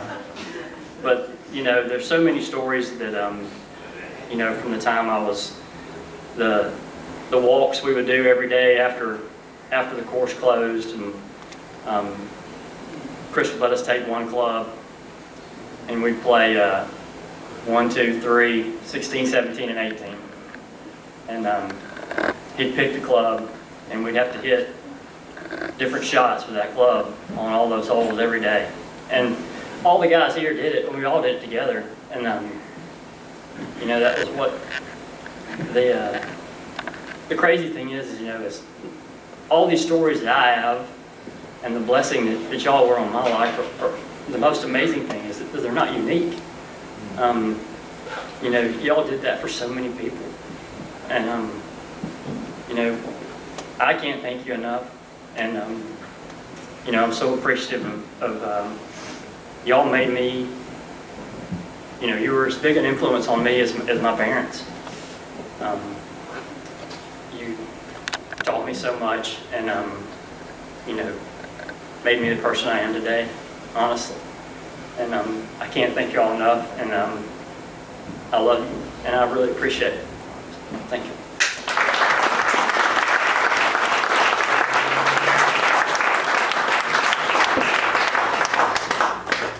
Thank you, Justin. Well, I'm gonna end the stories. Who had one?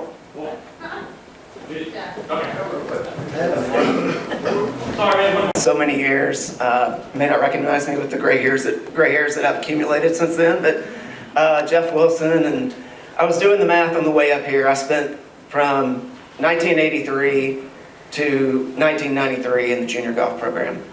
And then when I played at UNA, I had the good fortune to be able to come back and help Chris over the summer with the golf clinic, and I can honestly say those were some of the best years of my life. And I know we've heard a lot of heartfelt statements tonight, but I think one thing gets overlooked, and that's that if you were a student of Chris Burns, he also had to be kind of tough, because every now and then he'd throw out a little dig at you every now and then. And it's funny that I'm following up my good buddy Justin here, because I remember when we were kids, both Justin and I were maybe a little bit on the skinny side. Justin, I mean, we could have used a few more steaks back then. Chris used to always tell us that, you know, y'all are so skinny that we could paint your legs white and use them as out-of-bounds steaks.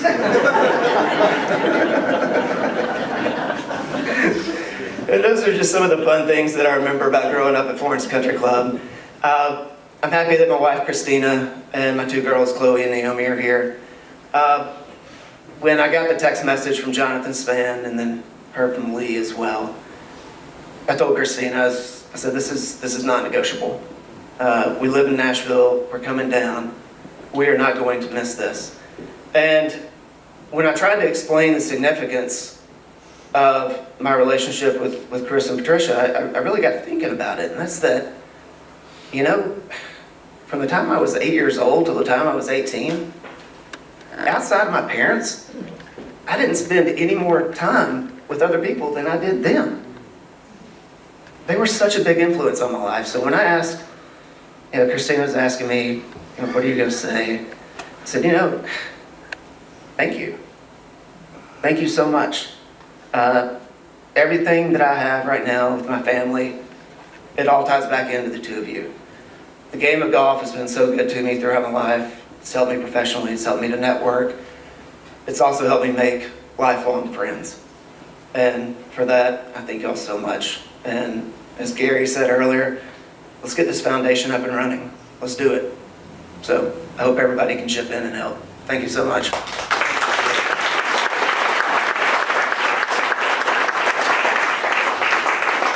Evan, you good?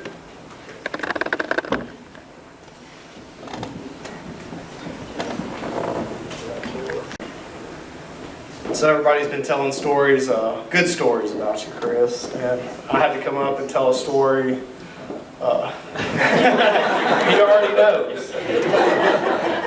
I was lucky enough to travel around with Chris and Patricia to a lot of different places, played in golf tournaments, and one time I got to go to Orlando, Florida with Chris, Patricia, and Casey was there. We would go to the PGA merchandise show. It was always during the time of the Super Bowl, and one evening we decided to go get some snacks from the vending machine, and me and Casey and Patricia walk outside. We get down to the vending machine, and Patricia looks at us and she says, I bet Chris is in there getting the dominoes. We're playing Mexican dominoes. I bet he's in there getting all the dominoes he wants for the next game. I was like, surely Chris wouldn't do that. I know he would. Anyway, so me and Casey run back. The door was propped open. We swung the door open, and sure enough, Chris was in there, sorting through all the dominoes. We caught him. A group of guys were sitting around and talking about this the other day, and we were telling the story, and Chris looked at us and said, well, I just don't like to lose.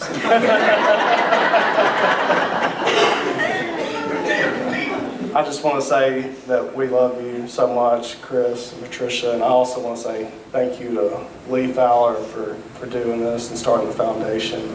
Appreciate everything you and Tim have done. And that's it. Thank you.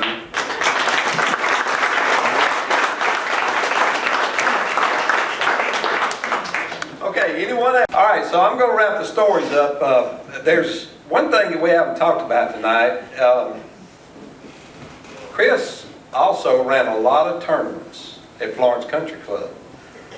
I mean, when you think about it, and I can't even name them all probably, but you had the Invitational, you had the Club Championship, you had the Couples Championship, you had the Junior Tournament.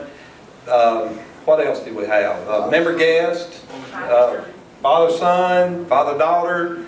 I mean, just so many tournaments. But around the late 90s, 2000, somewhere in there, I was on the tournament committee and I got to see a lot of that. Well, the year I was on the tournament committee, it was the year, Steve, y'all remember, we thought it was either going to be funny or challenging or whatever to make the greens as fast as we could make them. And I don't know, you know, I don't even know what a stimp meter is, but it was fast. So it was like putting on an ice skating rink. I mean, it was, you couldn't, it was miserable, what it was. Well, I was a golfer. I was about you know, one group went off at 7. The good golfers, the people that had a chance to win a tournament might go off at 2:30. I was about a 10:30 or 11 o'clock golfer. I was in the middle of the packer. Okay? So I'm going to do a good thing. I'm going to get out there early, and I'm going to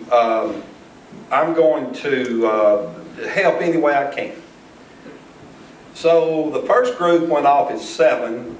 They made the turn pretty close to 9:30. Now that's 2.5 hours. So I'm standing in the clubhouse, and Chris says, "You're gonna have to go tell them to speed up."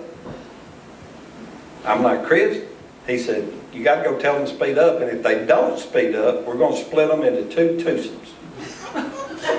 I said, "All right." I get a key, I get a golf cart, I drive. By the time I get to them, they're on 10 green. Well, the group, some of y'all are not going to know these names, and I apologize, but the group was Norman Ross, Norman Fulmer, Sid Who, and B.J. Canuck. Now, for those of you that don't know B.J. Canuck was colorful. And he used a lot of colorful language. Okay? He was a great guy. I loved B.J. I loved it. So I get up, they're finished putting on number 10, and I get to number 10 green, and I said, "Okay." I said, "Look, Chris, I didn't throw you on the bus." I said, the committee said that, you know, you guys you played that front 9 in 2.5 hours. Well, Chris had the wisdom through all of the years of having done tournaments. He knew if that first group played in 2.5 hours, by the time Steve Lee and Daniel Creel and Justin and all you guys played, Andy, all y'all played, it's going to be 4 hours. Okay? So I get up there and I say, "Look, guys, you know, the committee said, you know, you got to speed up or we're going to have to split you into 2 twosomes." BJ says, "Let me tell you one blankety blank thing." He said, "You can tell that blankety blank committee to blankety blank, blankety blank, blankety blank." He said, "Every time we put the blankety blank ball, if we miss the blankety blank punt, it goes off the blankety blank green, and we got to go get our blankety blank wedge and chip back on the blankety blank green. So you can tell that committee we ain't splitting up into 2 blankety blank twosomes." I said, "I got it." I'm driving back to the clubhouse, and I'm thinking, please don't let Chris ask me what they said. I'm thinking, oh me, maybe somebody's in there trying to buy golf balls or checking in or something, and I can sneak in there and I can lay that golf cart key on the desk and I can get out that door. So I walk in, I got the key in my hand, and I get up there and I lay it down, and somebody sure enough was up there, and I said, I got it made. I'm heading toward the door. I put my hand on the handle. I hear that voice. What'd they say? I said, Chris, BJ said he'd be happy to speed up. And I walked out the door. But he had a lot of tournaments that he had to run, and there was a lot of stuff that went on, Chris, and this is not on your resume, but it ought to be. All right, so you've heard a lot about a foundation tonight. So there's one thing when I went through Chris' resume that I didn't say. Okay, but here's what I want to say. In 1999, Chris was the PGA Dixie Section Junior Golf Leader Award winner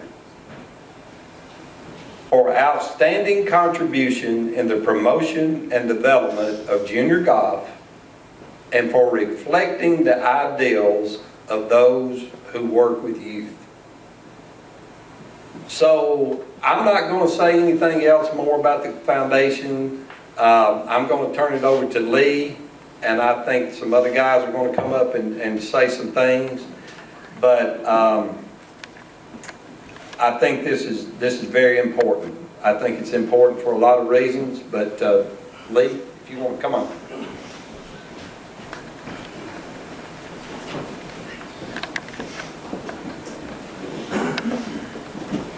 Hello. I've already cried about 5 times, so hopefully I won't do it again. Chris, Patricia, thank y'all so much. Me and Clay grew up 3 houses down the street from Chris and Patricia on Stewart Avenue. And so, Justin, a bunch of people said it, everybody feels like they're theirs. I've always felt like, you can ask my wife for 32 years, that Chris and Patricia were mine, but they were everybody's. Everybody had the same relationship I did. And so I think y'all were always so good to make people feel special.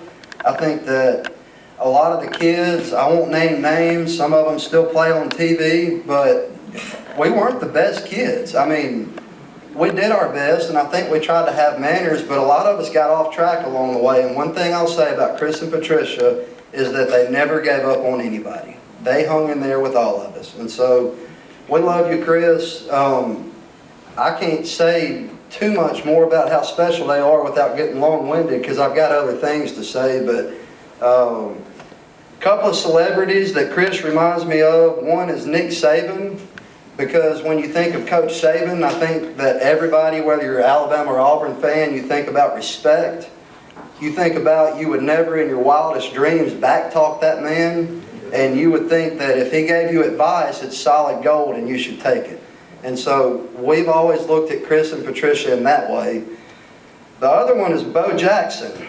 And the reason for Bo Jackson is there's a lot of legendary tales, and you're not sure if they're true or not. They've just been told so many times that they got to be true. Some of these, or all of these, do have a witness. I didn't witness some, I did witness the others, but I'm going to read off a couple. Chris could stack 5 golf balls on top of each other. Has anybody tried to stack 2 on top of each other? That's really hard. Chris could stack them up. Chris could throw a knife in the ceiling of the pro shop, and that knife would fall out of the ceiling and land in a glass Coke bottle. He could do that. People saw it.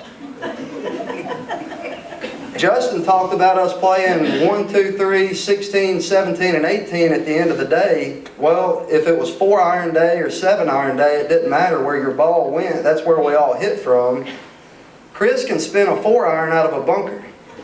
Most of us can't spin a lob wedge out of a bunker. Chris could do that. Chris could also turn around backwards and hit a putter with the back of the putter and put backspin on that ball. So like Gary, I think, told the story about him playing left-handed. That's how talented this guy was. But somebody alluded to the fact that as talented as he was for himself, his heart and his passion went into other people. I'm sure Chris could have not been a teaching pro and found his way onto the PGA Tour if he ever learned how to putt.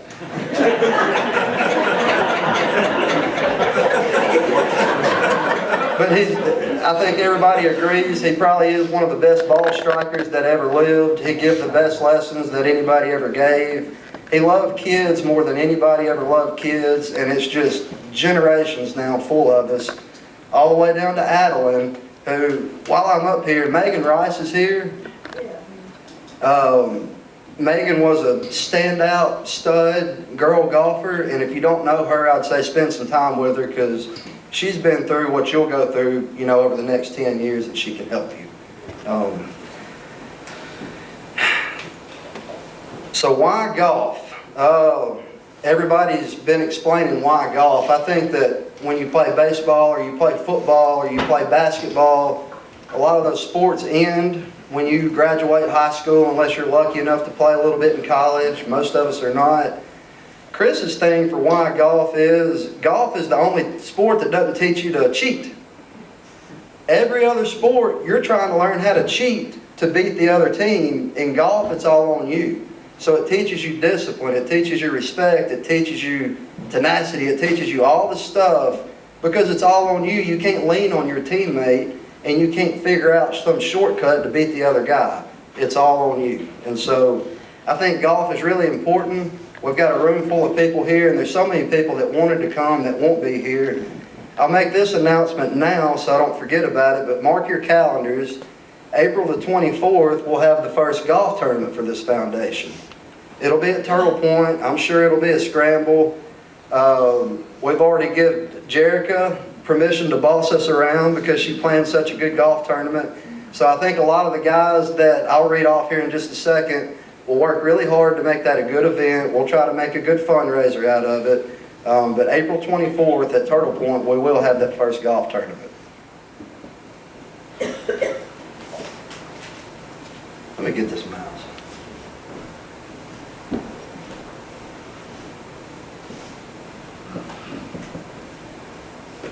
All right, if you don't mind, I'd like to read these names off first. Me and my buddies, I mean, really ever since we turned 21 or 2 and left junior golf and went on our different ways and came back together a decade later, I think we've all tried to figure out, how do you do something for Chris that's not already done? Chris and Patricia have done so much for us. What in the world could we do? And we've had a lot of crazy ideas. This one I think we feel good about, because everybody's got a golf club on their table there. When Chris left being the pro at Florence Country Club, Tim King, who's here tonight, took his place. And Chris taught Tim a long time ago that snag golf is the best way to teach junior golfers how to play. When you give them a metal club and you give them a hard golf ball and they can't hit it good, it's just not a lot of fun. And so snag golf, we'll talk more about here in just a minute. That's the clubs that's sitting on your table, so if you'd like to pick them up, look at them, whatever, that's what we'll be talking about later. But I'm going to go through these names. The first 2 are the most important. Chris and Patricia Burns will be involved in every single thing that we do with that foundation. We'll try to take their lead and their advice, and we want to do it like they want to do it, because they know how to do it. So Neil Self, who's not here, this came together on short notice. He already had a family Christmas event. He's gone. He will be back in April. Everybody here, I think, knows Neil. Evan Weidman, back there. Evan was one of Chris's, I don't want to say favorite juniors, but him and Chris are really close. He loves Chris and Patricia as much as anybody. Andy Collins spoke earlier. Scott Trotter's not here tonight. He couldn't be. Justin Reagan, you've heard from him. Adam Rutledge is in the back of the room there. Andy McAlpin is here. Brad Nelson is here. Trent Jordan is here. Now Trent's the CFO of a bank, so if our money gets out of whack, we'll know who to blame. Jonathan Spann is here. You heard from Jonathan. And Steve Lee. That's the first group I'll call out. That's a bunch of kids who grew up with Chris and Patricia. They know the value of what we'll try to do with the foundation, but more importantly than that, what golf has done for so many people in the past and what we want to continue for the future. So Y'all correct me if I'm wrong, but every one of these guys I called out either played college golf or turned down a golf scholarship to do something else professional. I mean, they're really into the game and they care a lot. The other group I'll call out, Daniel Creel, pound for pound, best golfer ever. Tim King, I just spoke of. I want to get Daniel and Tim up here in just a second to speak for just a minute, but Tim is a lot like Chris in that he spent his whole life with junior golf. We've seen Tim went off and did other things. He came back, he's gone, he's back again. Always with golf and always junior golf. Tim cares. And so we're very proud and privileged to have Tim as a part of our group. Jerica Whittle. Jerica, you heard from her earlier. She did a lot of work with the Heart Foundation. Her kids grew up in the junior program. They love Chris and Patricia as much as any of us do, and I think they'll also, her and her husband Scott, will do a good job to make sure that we do the best we can. Adam Burchell, he's an attorney. Bill Jordan works for the city of Florence. We'll touch on the city of Florence here in just a second. Kyle Mangum, Bank Independent. Kyle's a great guy. He did not grow up at Florence Country Club, but his son has played in the junior golf league here the last 2 years. And he's seen just in 2 years of not knowing much of anything about golf, how much that's helped him and how much he's developed just in this short period of time. And the last one I'll call off is Carl Parker. Carl came up and spoke. I think Carl's been one of Chris and Patricia's closest friends for a long time. That's all the names we've got so far. I asked Chris, and we were at their house, and I said, well, how many people should we put on this committee? I said, what's too many? And he said, well, when we ran the Heart Tournament and all the other things, they would try to keep the number low. Let's do 5, let's do 6, let's do 7. And Chris would say, it's BS. 12 people are always smarter than 5. That's our mentality. Anybody that cares about junior golf, that wants to contribute to this is not going to be like the Salvation Army where the board is the board and nobody has a voice. We want anybody who cares to come with us, contribute with ideas, thoughts, energy, whatever you've got, we need your help. So, the purpose of the foundation. There's a lot of different things you could say about it. I think the main purpose of the foundation is to break down the barrier of cost and access that stands between kids and golf. So money is one thing, and having a place to do it. Those are two things that we were blessed with at Florence Country Club that a lot of kids now just do not have. There's not as many places to play golf. Florence is gone, which I didn't kill junior golf. Daniel will tell you how good junior golf is doing right now, but as far as having a place to go where you could drop your kids off in the morning and come back and pick them up at night, it doesn't exist anymore, you know? And that's nobody's fault. Time probably changed a little bit, but all of us in this room, we were so fortunate to have that to go to, and I think everybody in here, our lives are a lot better because of golf. So we want to break down the barrier of cost and access for these kids.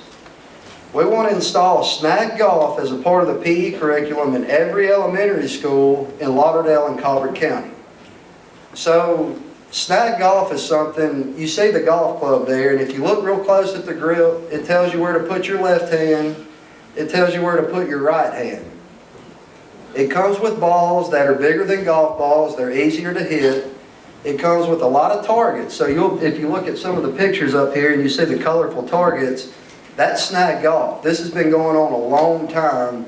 I just don't think there's been an initiative to install it to where kids have access to it away from a golf course. Okay, so what snag golf does, you can go to the school, you can teach the PE teacher how to teach the curriculum.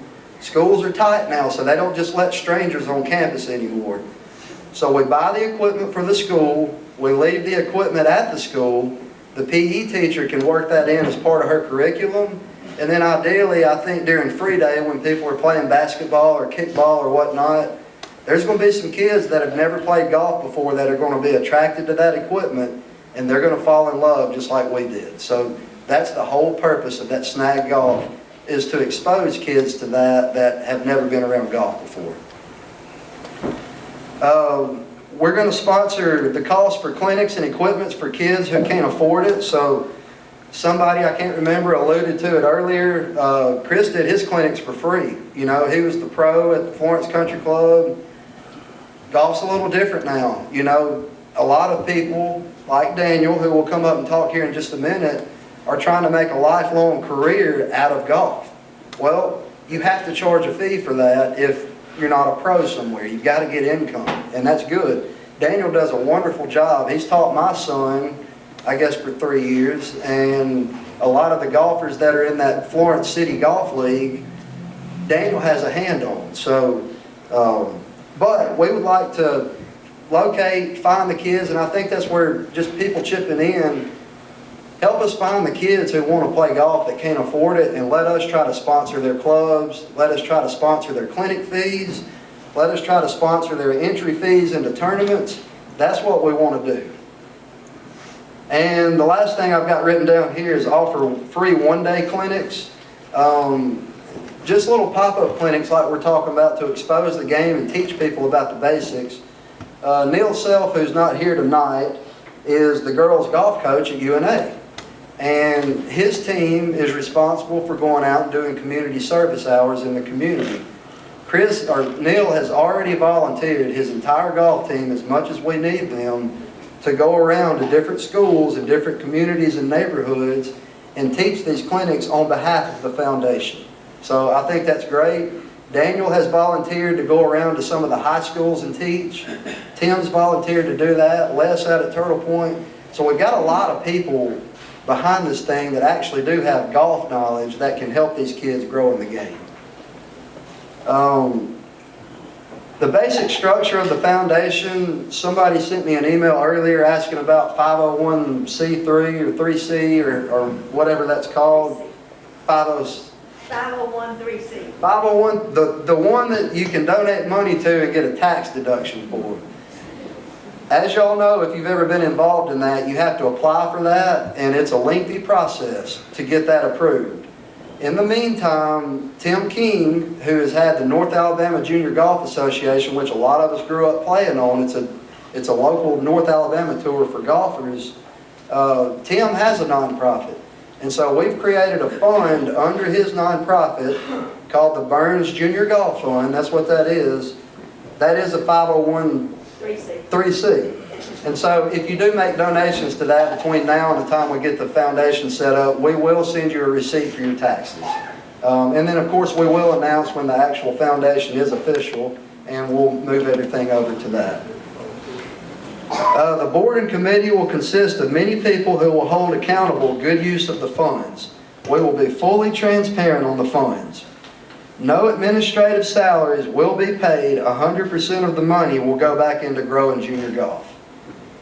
We anticipate paying promoters and teachers a fair wage for their time as they contribute to this. So if we wanted to ask a golf instructor to put on a clinic, we're not against the foundation paying that instructor for his time upon approval from everybody that's voting on that.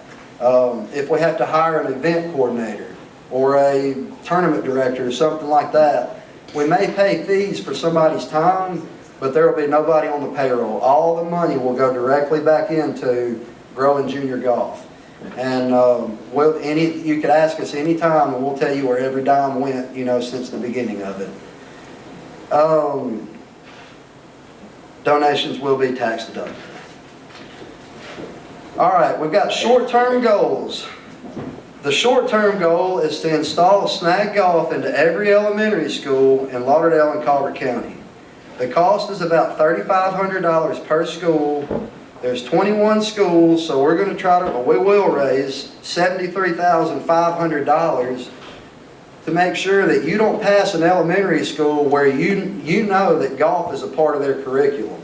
And Adeline, if you would be willing to help your girls, we'll sponsor a kid at your school too. But that's what I think, finding schools who have a golf coach or a PE coach or somebody there that's actually interested in golf to go spend time with these kids in addition to the PE teacher, I think will go a long way. We're going to give away 2 scholarships in the first quarter of next year for $1,000 each to senior golfers who are graduating to go on to school. We want to give them $1,000 each is what we'll start with, and when we grow our money, we'll grow the scholarship. But we want to give back to the kids who are moving on, you know, from this and going to be grown-ups.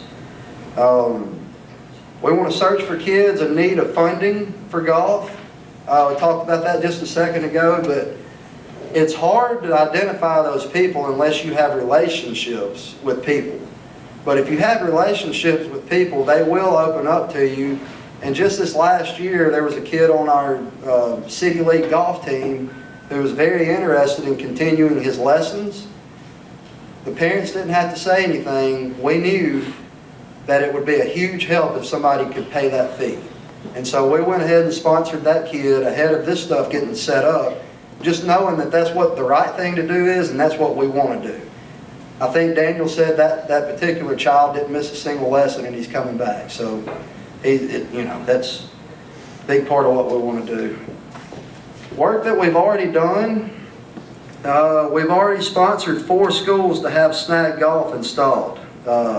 Central, which is where I went to school, River Hill, Morris Hill, and Forest Hills have all agreed for us to install snag golf into their school. They're all really, really excited about it.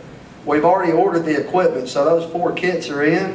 When Tim comes up in just a second, he can talk a little bit about, I'll talk a little bit. So there's a guy who, I'm going to say this wrong, Tim, but I think he helped found the American Golf Association, and what's American Junior Golf Association. Part of what spun off of that was snag golf. And so they focused really hard on how can we design clubs and equipment to where kindergarten through 6th grade kids can learn to play golf without getting frustrated and learn it the right way. And also learn without having a teacher hovering over their head, you know. I mean, a lot of the equipment is self-explanatory if they'll just practice and use it. And we've already funded the 2 scholarships that'll be given away first quarter of next year. Our big goal, if you know me, I've been delirious about this for 10 years and it may not ever happen, but we'll keep trying. We want to provide kids a place to learn how to play the game of golf without the barrier of cost or access. We would like to develop a low-budget short course, 3 to 5 holes, which is what they play in their city league, to accommodate the already growing state of junior golf in our area. Our goal would be to give kids access to the course at no cost. We would like to try and fund it purely through the donations and contributions. So, you know, I mean, you can agree that something's a good idea and you can say, well, we need to do it. One of the biggest hurdles is cost. Whether you're approaching the city or some private landowner or whatever, how much is it going to cost me? Well, we'd like to take the expensive part of golf and try to fund it through the foundation the best we can. If we fall short, we fall short, but that's our goal. Our preferred dream site for the course is Florence Country Club, the place that Chris built from scratch. So Patricia told the story earlier about Chris walking through the woods with a spray paint can. How were you marking those trees? He would go through, mark the trees. They let him borrow a bulldozer for a couple of days. They went and bulldozed the trees. There was the back 9. Chris said it's a wonder the fairways didn't cross. But he did. I mean, from, I guess, his heart and everything else, walked through the woods and carved that back 9 out. That back 9's still out there. Has anybody been to Florence Country Club in the last 6 months to a year? Casey has. So Florence Country Club, as we know it, was a beautiful golf course. It's still a beautiful piece of land. The city didn't know what to do with it. I guess it got sold to a guy in China and maybe back to UNA and back to the city. I don't know the whole story of the gambit there, but they just haven't been able to figure out what to do with it. It's been a hayfield for 7 or 8 years. They let a guy go out there and bale the hay.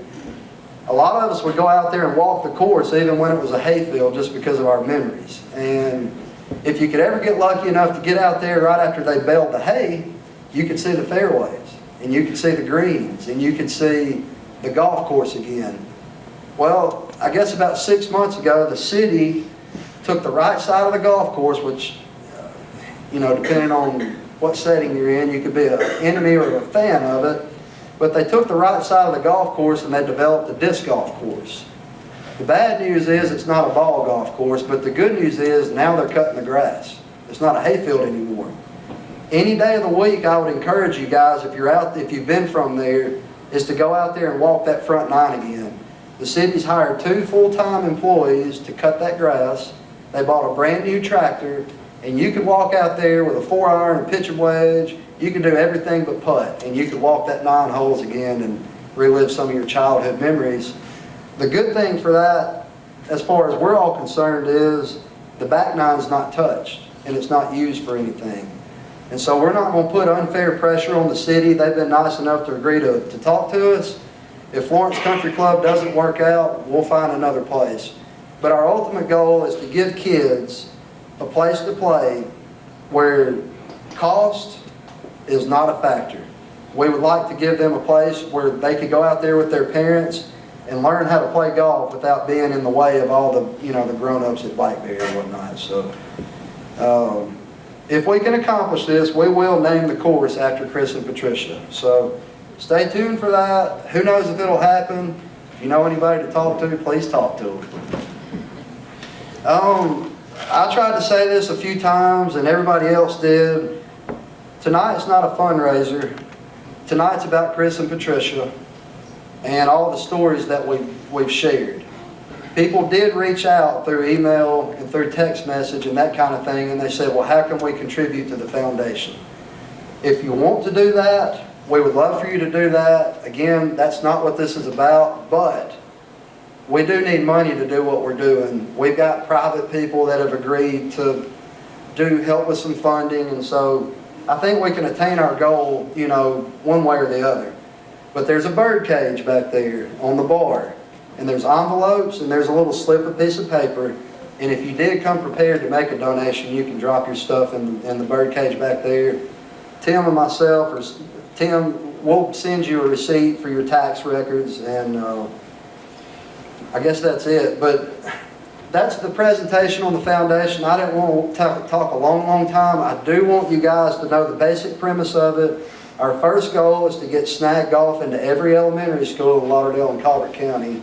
But to close, Chris, we love you more than anything. I just echo everybody else to say that my life, it wouldn't be anything. I don't know what it'd be, but it wouldn't be what I got without golf. I've been connected to so many important people along the way, from being a little kid and watching the big team and the ROBs tee off. And then we got to play with the ROBs, and BJ Canuck talked to us like we're 60. You called us a lot of names, but one thing you can't call us anymore is flat bellies. But thank y'all so much for coming out tonight. This has been wonderful, and we really appreciate everybody.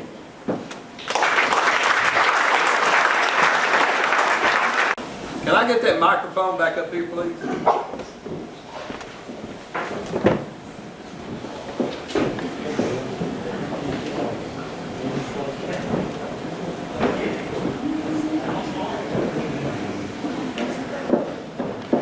I'm sorry. There's a beautiful centerpiece on every table. If you would like to take one home, we just ask of a minimum $25 donation, minimum, and you can take the centerpiece home. If you don't have $25, you can take it anyways. Thank you. Come on, wives. Pulling for you. Okay, so thank you so much for being here. Thank you for your patience. I know we tried to cram a lot into tonight, but every second has been worth it. There's a saying that you can't live forever. Well, I don't believe that. I believe you can live forever. And I think the way that a person can live forever is through the impact that they have on other people. And I know from personal experience the impact that Chris and Patricia have had on our family. I know Lee will pass that along to Easton. I know Easton will pass that along to his children. I know their children will pass it on, and will keep going on. And I just will tell you this, Chris, and I'll tell you this, Patricia, you're going to live forever. I mean, you are. I don't have any doubt in my mind that you're going to live forever because of what you have done for other people, what you have given to young people, and they're passing it on. And those are not my words. You heard those words tonight from everybody that stood up here. So again, thank you for coming. If you have any questions about any of the foundation stuff, don't ask me. Ask Lee. All right? Okay, anyone else have anything that they want to say? Listen, please be careful. I'm sure Chris would hang around here for a second or two if anybody wanted a photo op. I know I'm going to get one before he and Patricia get out of here. So thank you for coming, and I think we ought to give both of them a really big round of applause.